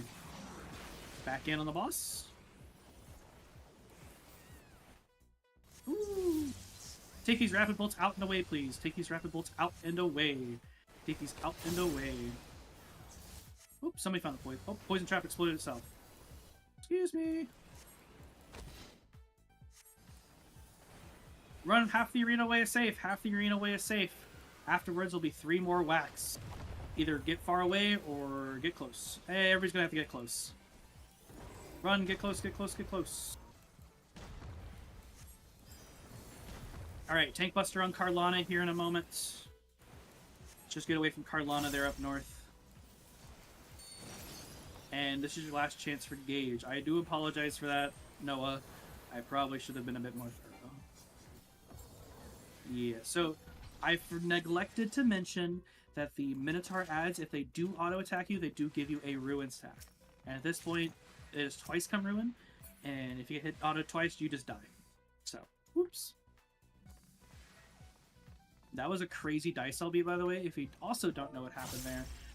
Dynamis Dice, if you happen to bring it, if you're like more comfortable and you do bring it, there's a loot table of sorts that of effects it can do. One of the main effects is a healer LB3 that is agnostic of the party you're in. It hits 32 people within like a huge radius, and Hazel literally rolled a dice LB3, which raised like 8 people, I'm pretty sure.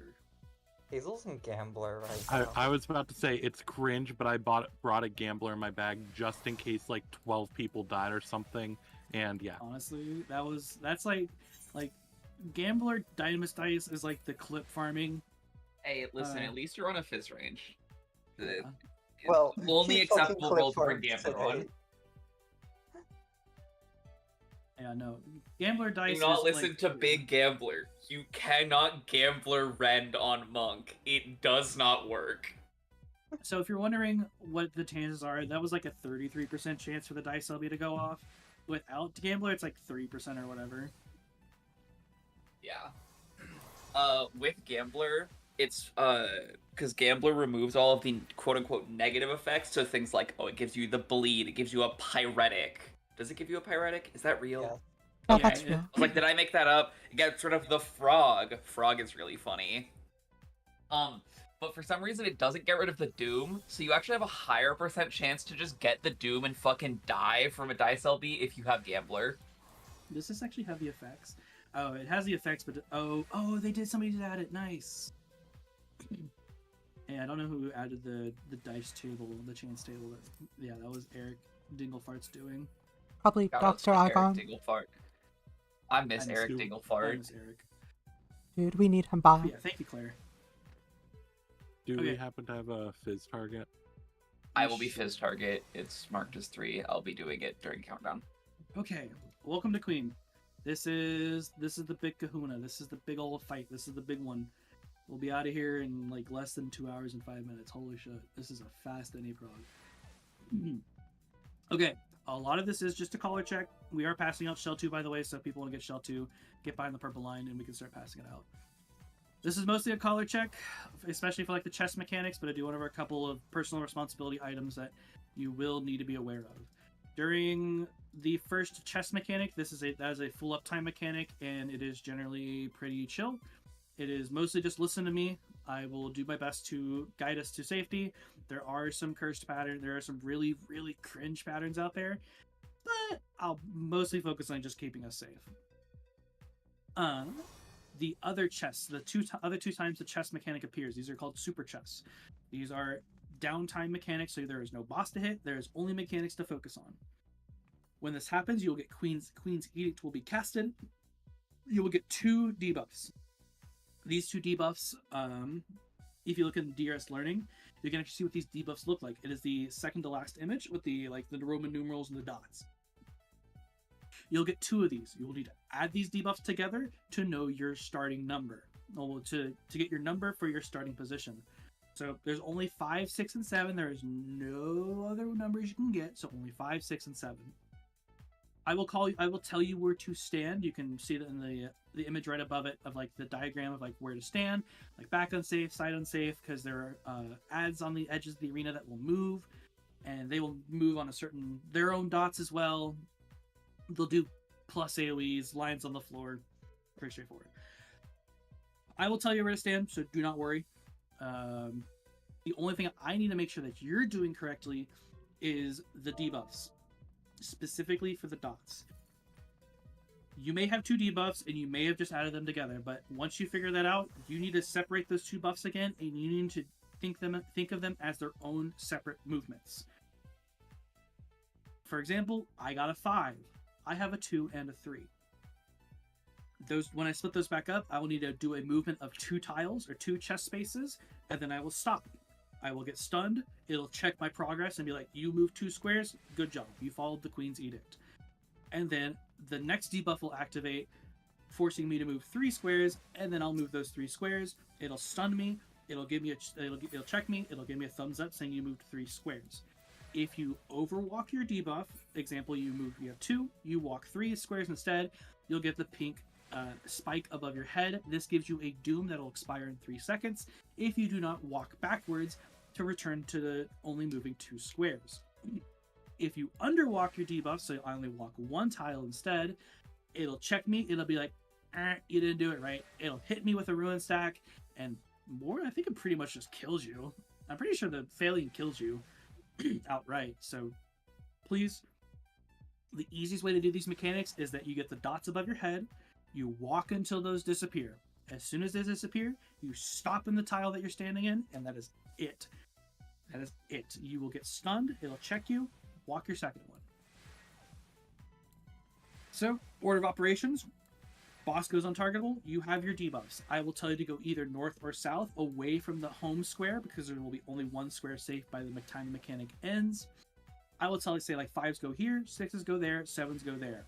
You will clump up in your tile with your friends, and then you will walk your own personal debuffs. 1 debuff at a time. The dots disappear, I stop. I get stunned, it checks me. My next debuff appears, I walk to the home tile regardless of where I am at that point. Even if I'm going to fail the mechanic. It's better to die in the safety square than to die outside of it and potentially let your re-raiser catch you, and then immediately die because the Gunhilder's Blade cast goes straight through invuln. Well, straight through any form of invuln.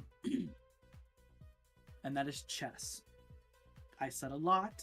I understand. The rest of the mechanics I can do in callouts because they're all pretty straightforward, and they are things you have seen before in the Queen's Guards, so I don't feel like I need to talk about them at all. Just be ready to listen to me yap a lot. Okay. If you're ready to go, the markers. I need to talk about these markers really quickly. This is like chess or like Battleship. We're playing chess. We're gonna play chess with her. So these markers, I will call the intersection of 2 markers, and you will go to that tile. For example, if I say go to the A3 tile, you will go here. I am jumping up and down the not 1, jumping up and down. As you can see, I'm at the intersection of A and 3. If I say go to A4, you go here. If I say go to B4, you go here. If I say go to the 4 tile, you will go here. And just as a general note for all the tiles, anywhere in that tile is safe. There are lines on the floor. Again, always lines on the floor. There's another tile that Ilya's jumping on, but that joke's retired, so I'm not making it. That being said, If there are any questions, if you have any concerns, please ask now. Other than that, this is the final fight.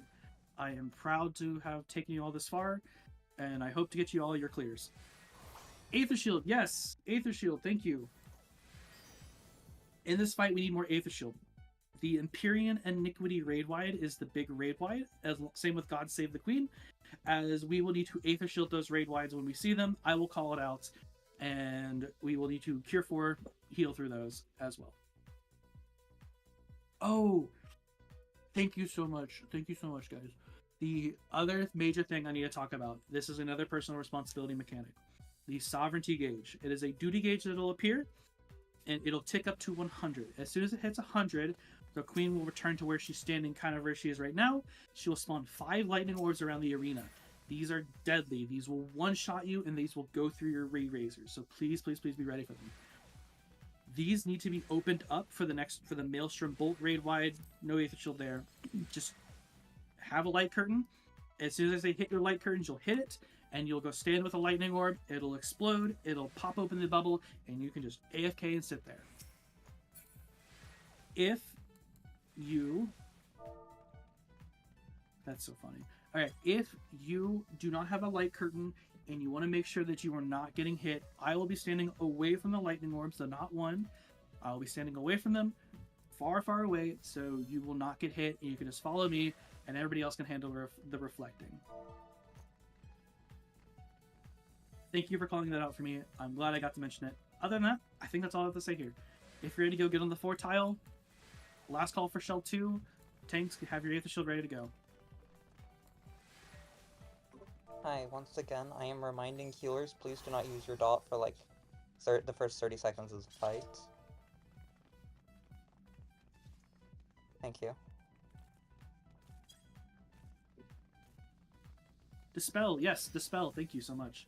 During the... I was going to do the call-outs, but I can just do it now.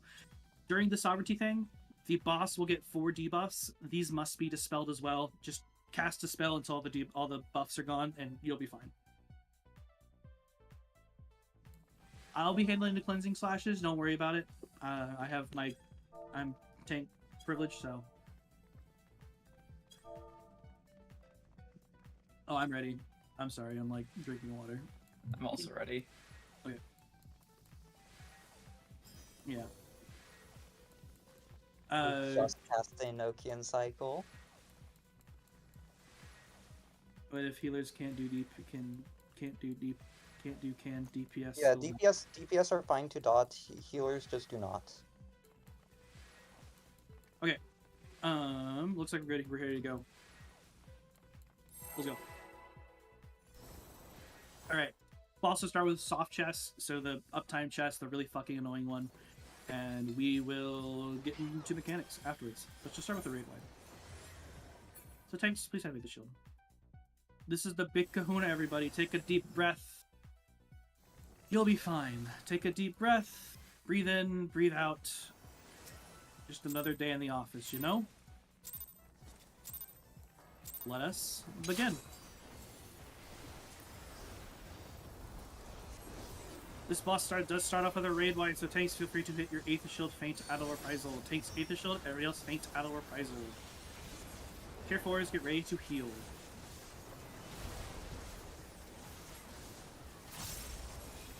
Tier 4s heal. And purify their hearts. We will do soft chests. Look at the east-west ends of the arena. They will move in first. These letters are unsafe and 4s unsafe. Stay in the center. Stay near the center of the boss. Stay towards the boss. North Swing Glow will tell us to go somewhere. We are going east. Go to C3 or C2. C3 or C2. Back half of C3 or C2. Do not be on the letters. And go under the boss. Under the boss. Get under the boss. Get under the boss. Under the boss.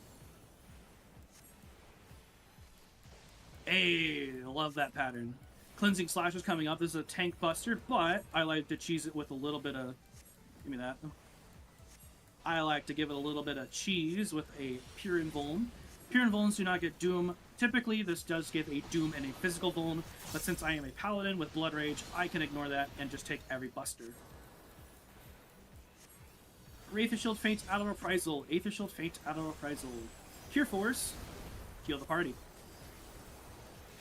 Alright, first downtime chest is coming up. You're going to get 2 debuffs. Add them together. Keep that number in your head. We're going to stay here in the center, but we're going to go away from the home square. The glowing square. We're going to either north or south. We're going south. Side is safe, back is unsafe. We're going to have 5s at A3, 6s at B3, and 7s on 3. Back is unsafe. 5s at A3, 6s at B3, 7s at 3. 5s at A3, 6s at B3, 7s at 3. You're going to walk up the A wall. Walk up the A wall, walk 1 debuff at a time. As soon as those dots disappear, stop. Walk up the A wall. If you get the pink spike, walk backwards. Get stunned, checks your debuff, walk home. If you re-raised, walk home. No matter where you are, walk to the 1 tile. No matter where you are, walk to the 1 tile. Alright, we're going to stack up on the 2 marker, and we're going to hit the boss, because we're getting ready for another raid wide. Stack up on 2, hit the boss, get ready for another raid wide. It's a biggin'. I'm just kidding, it's just another appearing iniquity. Fate, Aether Shield, Addo, Reprisal. Aether Shield, Addo, Reprisal, dismantle if we have it. Cure Force, heal the party. The Sovereignty gauge is appearing now. It is going to tick up to 100, and as soon as you are ready, you can hit as soon as it hits 100, hit a light curtain. Wait.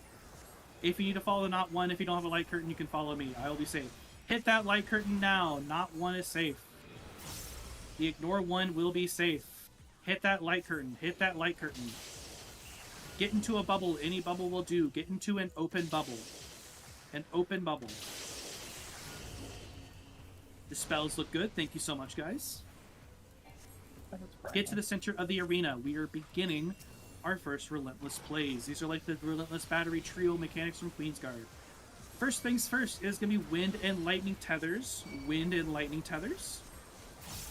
With a show hold to the gunner at the B2. The analysis mechanic does return here. Stay in the center. Stay in the center. We are going south. Head south. Tethers to wind. No tethers to lightning. Show your open hold to the gunner at the B2 marker at the northwest. And now to any turret on the wall. Any turret on the wall. Ooh, I should have it. Another tank bust from the main tank. Hold 2 minutes, boss will be jumping. Hold 2 minutes. Hold your 2 minutes, please. I know they're coming up, but please hold your 2 minutes. Come to the center of the arena, because we're going to do our second Relentless play. This is going to be a knockback from the center of the arena. With a Queen Cleave, followed by Safety Boys, and another Queen Cleave. She'll do half ring cleaves, but don't worry about it. Hopefully we don't get the cringe pattern.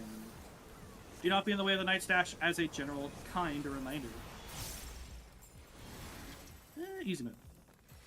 Actually, easy mode. We're going to go just south, just north of the 3 marker. Just a little bit to the left of the 3 marker. Just over here. Whoop. Looks good.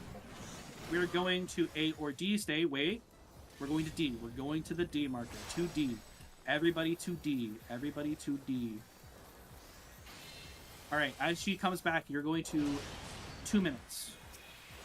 You're going to do a 2-minute tanks. Fate, Aether Shield, Adult, and Reprisal. Aether Shield now, tanks. Cure Force. Heal the party.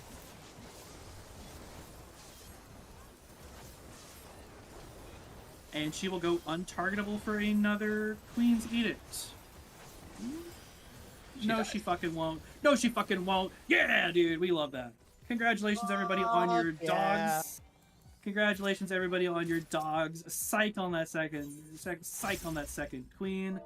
Congratulations on your dogs. You can feel free to get your dog from the achievement menu or Jonathan Gradania. If people would like to get a picture, we can go back to the tree in the back. But in the meanwhile, you can enjoy your cutscene. I do want to say a couple things. Thank you, firstly. Thank you for all of your time. I'm glad that the serial yapper that is me can yap about this content, because I love this content. And I am sad that it is going away, but I am excited for Occult Crescent. Maintenance is tonight for Occult Crescent. I hope to see you all out in the field at some point, maybe in Fort Tower. I will be hosting that. Hopefully hosting that. We can't do DRS without you. 24 people, we need 24 people to enter. And, we got a full 48 here. I'm really happy to meet everybody. I'm happy everybody got their dog. I hope you all have a wonderful rest of your Memorial Day weekend. Enjoy the rest of your day. Take care. See you all at Occult Crescent. My name is Lynn. I was your shot call and your host. Please have a wonderful rest of your day. Goodbye. Thank you so much. Thank you for letting me duel Lynn. Yep, absolutely. Thanks for the Lynn. Run. Run. Thanks for hosting. Run. Sorry, I suck at double dervish, Ilya. Or No, it's fine. It's fine. Dude, second dervish Staying is alive. no dead ass. Second dervish sucks. It's It ass. sucks so much. It's All literally your just damage not is fun. filler. Filler RDVS. Hooray. Yeah, no, it fucking sucks ass.